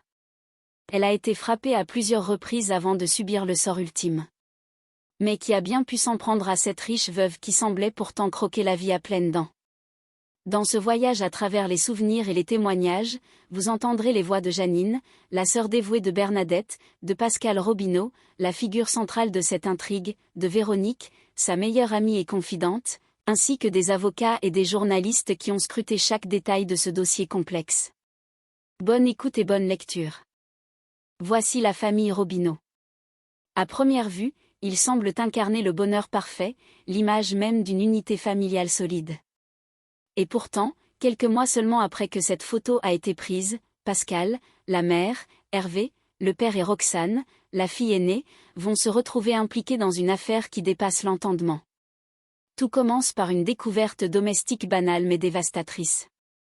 Pascal va s'apercevoir que son mari envoie des photos de lui dans la salle de bain. C'est une réalité cruelle. N'importe quelle femme au monde trompée, à un moment ou à un autre, peut ressentir une colère telle qu'elle dise « j'aimerais bien qu'elle meure ». C'est un sentiment humain, une réaction épidermique face à la trahison. Bernadette a été retrouvée dans un état effroyable, presque décapitée. C'est une image qui marque les esprits. Pourtant, derrière la violence de l'acte, il y a la douleur morale. Je n'ai jamais demandé l'objet qui fait mal, car la trahison elle-même fait bien plus mal. Jamais on ne pourrait imaginer une telle issue. Enfin, s'il fallait supprimer toutes les maîtresses de tous les hommes qui trompent leurs femmes, il n'y aurait plus beaucoup de monde sur la planète.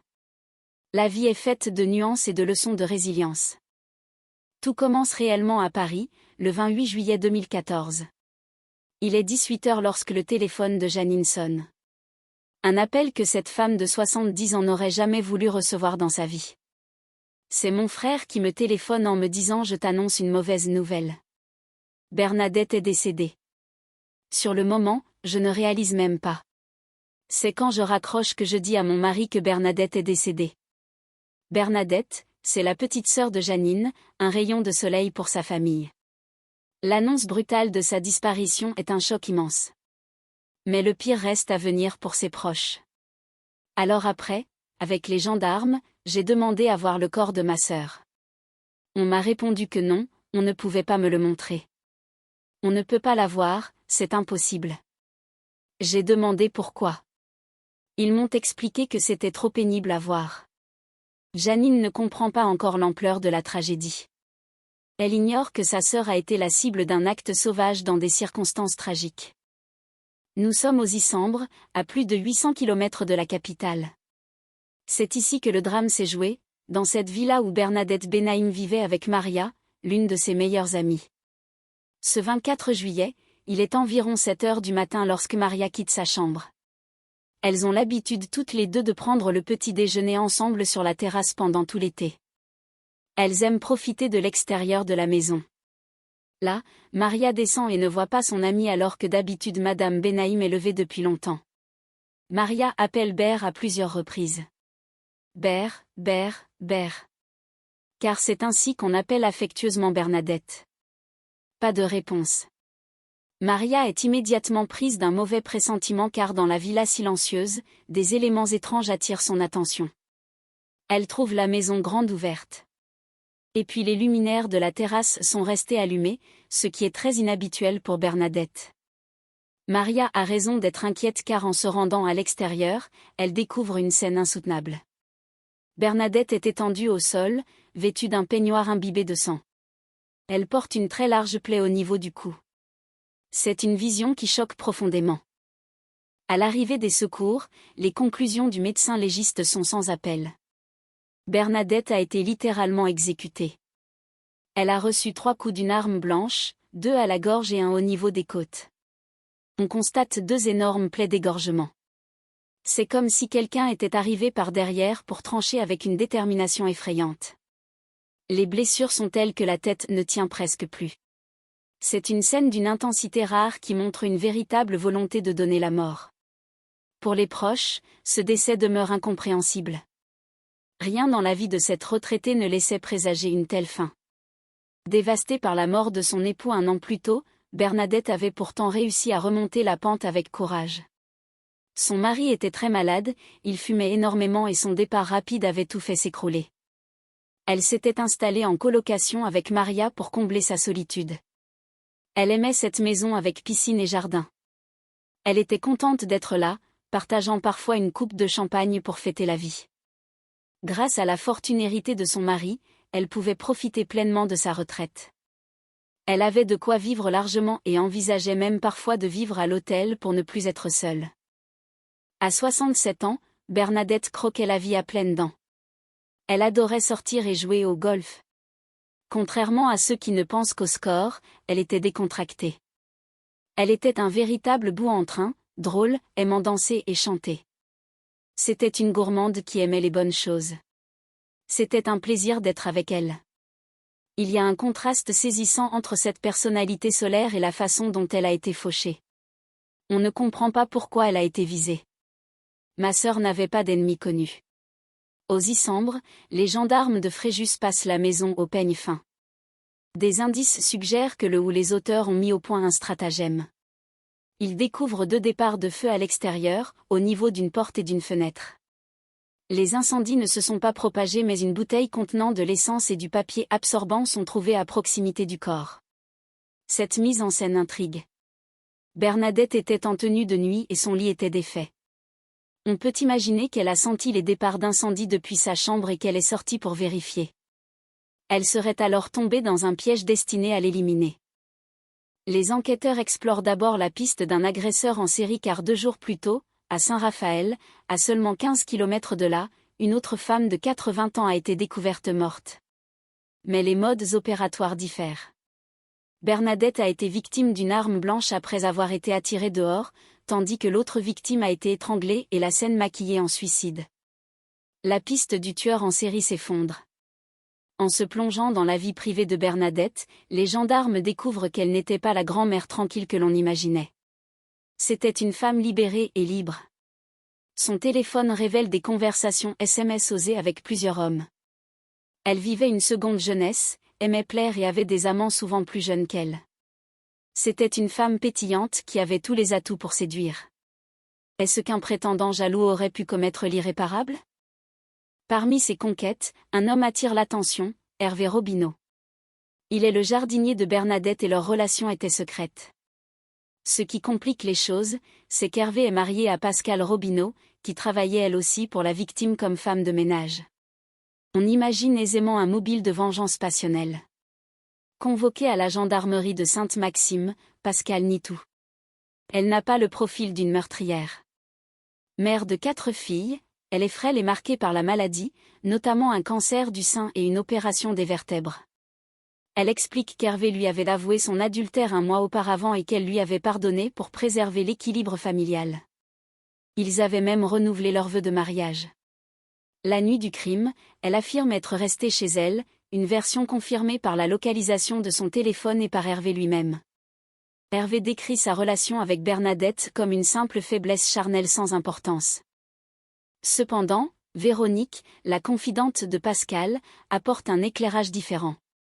Selon elle, la trahison a été vécue comme un déchirement profond.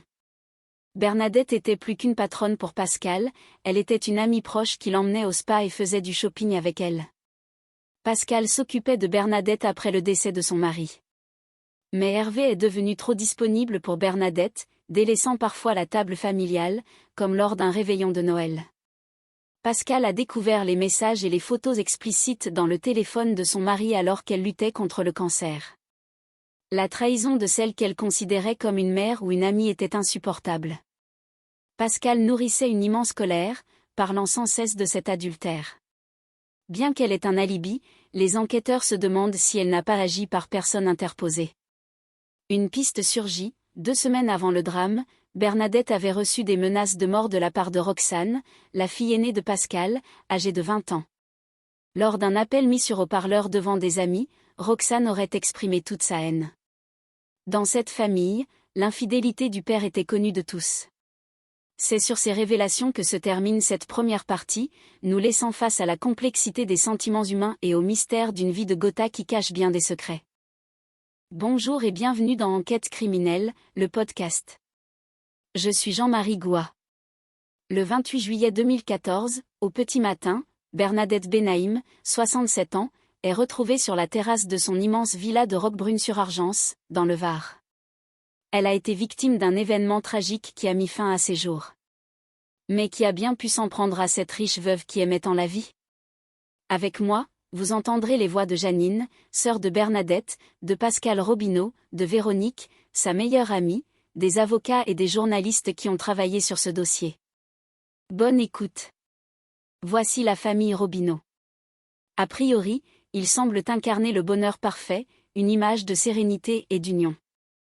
Et pourtant, quelques mois après cette photo, Pascal, la mère, Hervé, le père et Roxane, la fille aînée, vont se retrouver au cœur d'une histoire bouleversante. Tout commence par une découverte douloureuse pour une épouse. Elle va s'apercevoir que son mari entretient une relation secrète. N'importe quelle femme au monde confrontée à la trahison ressent, à un moment ou à un autre, une profonde détresse. C'est humain, c'est une blessure qui touche au cœur de l'engagement. La trahison fait mal, elle ébranle les fondations d'une vie construite à 2 pendant 23 ans. Enfin, si la colère est une réaction naturelle, la vie doit rester sacrée car nous sommes tous fragiles sur cette planète. Tout commence à Paris le 28 juillet 2014. Il est 18h, lorsque le téléphone de Janine sonne. Un appel que cette femme de 70 ans reçoit comme un souffle glacé. C'est son frère qui lui annonce la nouvelle. Bernadette est partie. La réalité semble irréelle. Bernadette est la petite sœur de Janine, une femme pleine de lumière. L'annonce est un choc immense. À plus de 800 km de la capitale, dans le département du Var, aux Issambres, se trouve la villa où Bernadette Benaïm vivait avec Maria, l'une de ses meilleures amies. Ce 24 juillet, vers 7h du matin, Maria quitte sa chambre. Elles ont l'habitude toutes les deux de prendre le petit déjeuner ensemble sur la terrasse pendant tout l'été, profitant de la douceur de l'extérieur. Mais ce matin-là, Bernadette n'est pas là. Maria l'appelle à plusieurs reprises. Ber. Bernadette, on l'appelle affectueusement Ber. Pas de réponse. Maria ressent une inquiétude inhabituelle car la maison est ouverte et les luminaires de la terrasse sont restés allumés. En sortant, elle découvre son amie inanimée. C'est une vision qui restera gravée en elle, un moment de bascule où la joie de vivre s'est arrêtée brutalement. Bernadette était une femme qui avait su remonter la pente après le décès de son mari 1 an plus tôt. Elle s'était installée en colocation avec Maria pour ne pas rester seule. Elle aimait son nouveau jardin, sa piscine, et appréciait de partager une petite coupe de champagne pour fêter les bons moments. Grâce à son héritage, elle profitait pleinement de sa retraite. Elle aimait sortir, jouer au golf de manière décontractée, sans se soucier du score. C'était un véritable bout en train, drôle, aimant danser, chanter et savourer les bonnes choses de la vie. Il y avait un contraste saisissant entre cette personnalité solaire, toujours souriante, et la fin tragique qu'elle a connue. Sa sœur Janine ne lui connaissait aucun ennemi. Les enquêteurs de Fréjus ont examiné les lieux avec soin. Ils ont remarqué des indices suggérant que Bernadette avait pu être attirée à l'extérieur par un stratagème, peut-être des départs de feu volontaires. Il semble qu'elle soit tombée dans un piège. Au départ, on a pensé à un acte lié à un autre crime commis à Saint-Raphaël, à seulement 15 km de là, mais les modes opératoires étaient trop différents pour qu'il s'agisse de la même personne. En se penchant sur la vie privée de Bernadette, les gendarmes ont découvert qu'elle menait une vie de femme libre et libérée, entretenant plusieurs relations avec des hommes souvent plus jeunes qu'elle. C'était une femme coquette et pétillante qui ne faisait pas son âge et qui profitait de chaque opportunité que la vie lui offrait. Parmi ses conquêtes, un homme a attiré l'attention, Hervé Robineau, son jardinier. Ils entretenaient une relation secrète. Or, Hervé était marié à Pascale Robineau, qui travaillait également pour Bernadette comme femme de ménage. On pouvait imaginer un sentiment de vengeance de la part d'une épouse trompée. Pourtant, Pascale Robineau ne ressemblait en rien à une personne capable d'un tel acte. Mère de 4 filles, dont la plus jeune avait 7 ans, elle paraissait fragile, ayant combattu plusieurs cancers et se remettant d'une opération difficile. Elle affirmait avoir pardonné à son mari pour préserver l'équilibre de leur famille et avait même renouvelé ses vœux de mariage peu de temps auparavant. Le soir des faits, elle avait un alibi, elle était chez elle avec sa famille. Cependant, le témoignage de Véronique, la meilleure amie de Pascale, a apporté un éclairage différent. Pascale voyait autrefois en Bernadette plus qu'une patronne, presque une amie ou une figure maternelle. Elles allaient au spa ou faire du shopping ensemble. Mais la trahison d'Hervé avait tout changé. Pascale s'était rendu compte que son mari devenait très disponible pour Bernadette, qu'il prenait plus soin de lui, se parfumant et se faisant beau. Elle avait découvert des messages explicites dans son téléphone. Pour Pascale, déjà éprouvée par la maladie, ce fut un choc terrible. Elle nourrissait une rancœur profonde, tournant en boucle sur cet adultère. Enfin, une nouvelle piste est apparue concernant Roxane, la fille aînée de 20 ans, qui aurait adressé des messages tendus à Bernadette 2 semaines avant le drame. L'histoire de la famille Robineau et de Bernadette Benaïm est celle de sentiments complexes où l'amour, la loyauté et la douleur s'entremêlent dans le décor ensoleillé du Var. Merci d'avoir suivi ce récit. La suite nous montrera que derrière les apparences se cachent souvent des vérités plus nuancées sur la nature humaine et ses émotions. Bonjour et bienvenue dans cette narration inspirée du podcast Enquête criminelle. Je suis Jean-Marie Goua et je vous invite à découvrir une histoire qui, au-delà des zones d'ombre, nous interroge sur la force de l'âme humaine et la valeur de la réconciliation. Le 28 juillet 2014, au moment où l'aube commence à peine à caresser les collines du Var, une nouvelle bouleversante vient rompre la quiétude de la petite ville de Roquebrune-sur-Argent.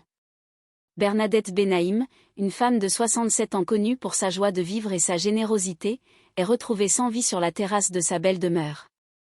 Ce drame, bien que marqué par une fin soudaine, va nous permettre d'explorer les liens complexes qui unissent les êtres et l'importance de la paix intérieure. Dans ce récit, nous allons croiser les témoignages de ceux qui ont côtoyé Bernadette. Il y a Janine, sa sœur aimante pour qui la famille est un pilier sacré. Il y a Pascale Robineau, une mère de famille courageuse qui a traversé de nombreuses épreuves de santé. Il y a aussi Véronique, l'amie fidèle, ainsi que des experts et des journalistes qui ont cherché à comprendre les rouages de cette affaire. Ensemble, ils dessinent le portrait d'une époque et d'une communauté où les sentiments sont profonds et parfois tumultueux.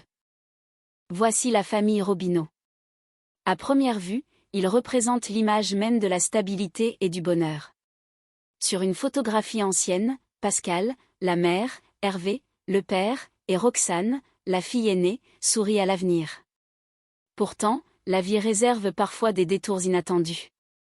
Quelques mois après ce moment de complicité capturé sur papier, cette famille va se retrouver au cœur d'une situation difficile. Pascale va découvrir que son époux, Hervé, entretient une relation avec une autre femme. Pour toute épouse qui a consacré 23 ans de sa vie à construire un foyer, une telle découverte est une blessure profonde.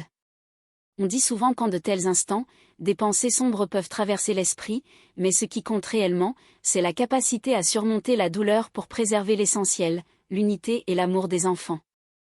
Le 28 juillet 2014, à 18h précises, le téléphone sonne à Paris chez Janine. C'est son frère qui lui annonce la disparition de leur petite sœur, Bernadette. Pour cette femme de 70 ans, le choc est immense. Bernadette n'était pas seulement une sœur, elle était une présence lumineuse.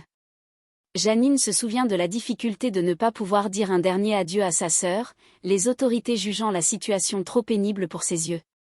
Mais derrière cette douleur, il y a la recherche de la vérité. Aux Issambres, à plus de 800 km de la capitale, la villa de Bernadette se dresse face à la mer. Elle y vivait avec Maria, une de ses meilleures amies. En ce mois de juillet, les deux femmes aimaient prendre leur petit déjeuner ensemble sur la terrasse pour profiter de la fraîcheur matinale. Ce jour-là, vers 7h du matin, Maria descend mais ne trouve pas son amie. Le silence de la maison l'inquiète. Elle appelle Ber, le surnom affectueux de Bernadette, à plusieurs reprises. Aucune réponse. Maria remarque que les lumières de la terrasse sont restées allumées et que la maison est ouverte, ce qui est très inhabituel pour Bernadette qui était une femme ordonnée. En sortant, elle découvre Bernadette allongée, vêtue de son peignoir. L'arrivée des secours confirme la tragédie. Bernadette a succombé à des blessures importantes, une scène qui témoigne d'une grande violence. Pourtant, rien ne laissait présager un tel destin. Bernadette venait de traverser une période difficile après le décès de son mari, 1 an auparavant.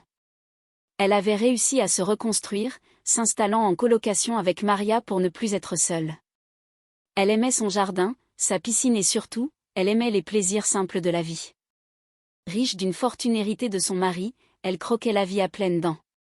Elle jouait au golf, non pas pour la compétition, mais pour le plaisir de la rencontre. Elle était drôle, aimait danser, chanter et appréciait la bonne cuisine. Sa joie était communicative. Comment une femme aussi solaire a-t-elle pu rencontrer un tel destin? Les gendarmes de la section de recherche de Fréjus mènent l'enquête. Ils découvrent des indices étranges, 2 départs de feu qui n'ont pas pris d'ampleur, une bouteille d'essence et du papier de ménage près du corps. L'hypothèse est que quelqu'un a voulu attirer Bernadette dehors en provoquant une alerte. Les enquêteurs se demandent un instant si un criminel ne rôde pas dans la région, car 2 jours plus tôt, à Saint-Raphaël, à seulement 15 km de là, une autre femme de 80 ans avait été retrouvée morte. Mais les modes opératoires diffèrent trop pour y voir l'œuvre d'une même personne. La piste s'oriente alors vers l'entourage de Bernadette. En explorant la vie de la retraitée, les enquêteurs découvrent que Bernadette était une femme libre. Après le deuil de son mari, elle avait choisi de vivre une seconde jeunesse. Elle avait des prétendants, parfois plus jeunes qu'elle. Parmi eux, un nom ressort, Hervé Robineau. Hervé était le jardinier de Bernadette. Une relation secrète s'était nouée entre eux. Mais il y a une complication, Hervé est marié à Pascal Robineau. Pascal travaillait aussi pour Bernadette comme femme de ménage. Pour les gendarmes, le mobile semble classique, la vengeance d'une épouse trompée. Pascal Robineau est convoqué à la gendarmerie de Sainte-Maxime. C'est une femme frêle, marquée par la maladie, ayant combattu plusieurs cancers. Elle ne ressemble en rien à une personne capable de violence. Elle explique avoir découvert l'infidélité de son mari 1 mois auparavant, mais affirme lui avoir pardonné. Pour elle, le plus important était de sauver son mariage de 23 ans et de maintenir l'équilibre de ses 4 filles, dont la plus jeune n'avait que 7 ans. Pour prouver sa bonne foi, elle mentionne qu'ils venaient de renouveler leur vœu de mariage. La nuit du drame, elle affirme être restée chez elle avec toute sa famille, un alibi confirmé par les relevés téléphoniques. Hervé, de son côté, confirme les dires de son épouse. Il parle d'un égarement passager, d'une attirance sans sentiment profond pour Bernadette. Il semble que l'affaire s'essouffle. Pourtant, Véronique, l'amie de Pascal, apporte un éclairage différent. Elle raconte que la trahison a été vécue comme un séisme. Pascal considérait Bernadette comme une amie, presque comme une mère pour ses enfants. Bernadette avait même offert le permis de conduire à l'une de ses filles. Voir son mari s'éloigner pour rejoindre Bernadette, même le soir de Noël, était devenu insupportable. Pascal avait découvert des messages et des photos explicites dans le téléphone d'Hervé. Sa colère était réelle et persistante. L'enquête rebondit lorsqu'on apprend que 2 semaines avant le drame, Bernadette avait reçu des menaces de mort par téléphone. Ces appels provenaient de Roxane, la fille aînée de 20 ans, qui ne supportait pas de voir son foyer menacé. Dans cette famille, le secret n'en était plus un, et la tension était à son comble. À ce stade de l'histoire, nous voyons des êtres humains confrontés à leur faiblesse, à la jalousie et à la douleur de la trahison. Mais au milieu de ces ombres, l'histoire nous rappelle que la communication et le pardon sont les seules voies vers la paix. Bernadette, dans sa quête de liberté, et la famille Robineau, dans sa lutte pour rester unie, illustrent la complexité des relations humaines. Merci d'avoir suivi ce récit.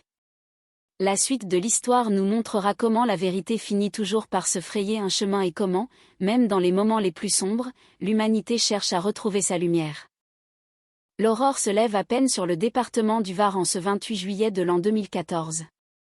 La petite commune de Roquebrune-sur-Argent s'éveille doucement sous le soleil de l'été, mais dans le quartier résidentiel des Issambres, le silence habituel est rompu par une atmosphère pesante. Sur la terrasse d'une immense et somptueuse villa, une scène d'une violence inouïe vient briser la quiétude de la Côte d'Azur. Bernadette Benaïm, une femme de 67 ans dont la joie de vivre était connue de tous, gît au sol dans une mare de sang. La mort l'a fauchée de la manière la plus cruelle qui soit. Elle a été poignardée à plusieurs reprises avant d'être quasiment décapitée. Cette riche veuve, qui semblait mener une existence paisible et dorée, est devenue la proie d'une fureur meurtrière dont personne n'aurait pu soupçonner l'existence dans ce cadre idyllique. L'histoire de ce drame commence officiellement à Paris, à 800 km de là.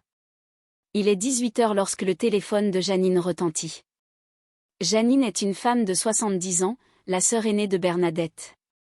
Au bout du fil, la voix de son frère tremble lorsqu'il lui annonce la nouvelle. Bernadette est décédée. Le choc est tel que Janine ne réalise pas immédiatement la portée de ces mots. Elle raccroche et se tourne vers son mari pour lui répéter cette information insensée. Mais la douleur laisse vite place à l'effroi lorsque la famille apprend les circonstances de ce départ. Les gendarmes refusent de laisser Janine voir le corps de sa sœur. C'est trop pénible, disent-ils. La violence du crime est telle que les autorités préfèrent protéger la famille d'une vision d'horreur. Aux Issambres, dans la villa où Bernadette partageait son quotidien avec Maria, l'une de ses meilleures amies, l'enquête commence sous une chaleur étouffante. Ce matin-là, vers 7 heures, Maria est descendue au rez-de-chaussée pour le rituel du petit déjeuner en terrasse. Elle a appelé son amie en utilisant son petit nom affectueux, Ber. Mais Ber ne répondait pas. Maria a remarqué des détails inhabituels. La maison était restée ouverte et les luminaires extérieurs étaient encore allumés, alors que le jour était levé depuis longtemps. C'est en sortant qu'elle a découvert l'horreur. Bernadette était étendue sur le sol, vêtue seulement d'un peignoir imbibé de sang. Le rapport du médecin légiste confirmera plus tard la détermination de l'agresseur. 3 coups de couteau, dont 2 à la gorge, portés avec une telle force que la tête ne tenait plus que par les cervicales. Qui aurait pu vouloir la mort de cette femme solaire ? Bernadette était une personne qui croquait la vie à pleines dents. Après avoir surmonté le deuil de son mari décédé 1 an plus tôt, elle avait réussi à remonter la pente grâce à sa fortune héritée et à sa passion pour le golf. Elle aimait chanter, danser, sortir et s'entourer d'amis. Elle était ce que l'on appelle un bout en train, une femme libre et libérée. Pourtant, derrière cette image bourgeoise et tranquille de retraitée, les gendarmes découvrent une vie privée bien plus agitée. En analysant son téléphone portable, les enquêteurs tombent sur des messages osés.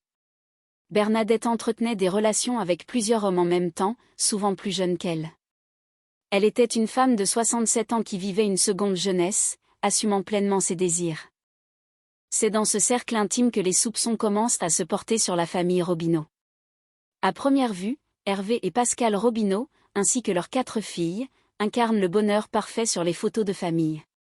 Hervé était le jardinier de Bernadette et Pascal était sa femme de ménage. Mais sous cette surface lisse, la trahison rongeait le foyer. Pascal, une femme frêle et chétive marquée par plusieurs cancers, considérait Bernadette comme une amie, presque comme une mère. Bernadette avait même offert le permis de conduire à l'une de ses filles. Cependant, cette amitié a volé en éclats lorsque Pascal a découvert la liaison entre son mari et sa patronne. Le ressentiment de Pascal était profond. Alors qu'elle luttait contre la maladie, elle voyait son mari se faire beau, se parfumer et envoyer des photos de lui dénudé dans sa salle de bain à Bernadette. Pour Pascal, c'était une double trahison. Elle en parlait en boucle à sa meilleure amie Véronique, exprimant une colère noire. Pourtant, le soir du crime, Pascal et Hervé affirment être restés chez eux avec leurs enfants. Leur téléphone borne à leur domicile. Pascal semble trop faible physiquement pour commettre un tel acte. Mais les enquêteurs ne lâchent pas prise, surtout lorsqu'ils découvrent que 2 semaines avant le meurtre, la fille aînée du couple, Roxane, âgée de 20 ans, avait proféré des menaces de mort à l'encontre de Bernadette lors d'un appel téléphonique mis sur haut-parleur devant des témoins. L'enquête s'oriente alors vers un piège machiavélique. Les gendarmes ont trouvé des départs de feu près de la villa le matin du drame, ainsi qu'une bouteille d'essence. L'hypothèse est que le tueur a voulu faire sortir Bernadette de chez elle en provoquant un début d'incendie pour pouvoir l'attaquer par surprise. Ce n'était pas l'œuvre d'un rôdeur ou d'un tueur en série, malgré une autre affaire de meurtre signalée à Saint-Raphaël 2 jours auparavant. Ici, le crime était personnel, ciblé et d'une violence qui suggérait une haine accumulée. La figure de la veuve joyeuse s'est éteinte dans le sang, laissant derrière elle un mystère où se mêlent amour, trahison familiale et vengeance sourde. La famille Robineau, si unie en apparence, se retrouve désormais au cœur d'une tourmente judiciaire où chaque secret révélé rapproche un peu plus les enquêteurs de la vérité sur cette nuit tragique du 28 juillet 2014.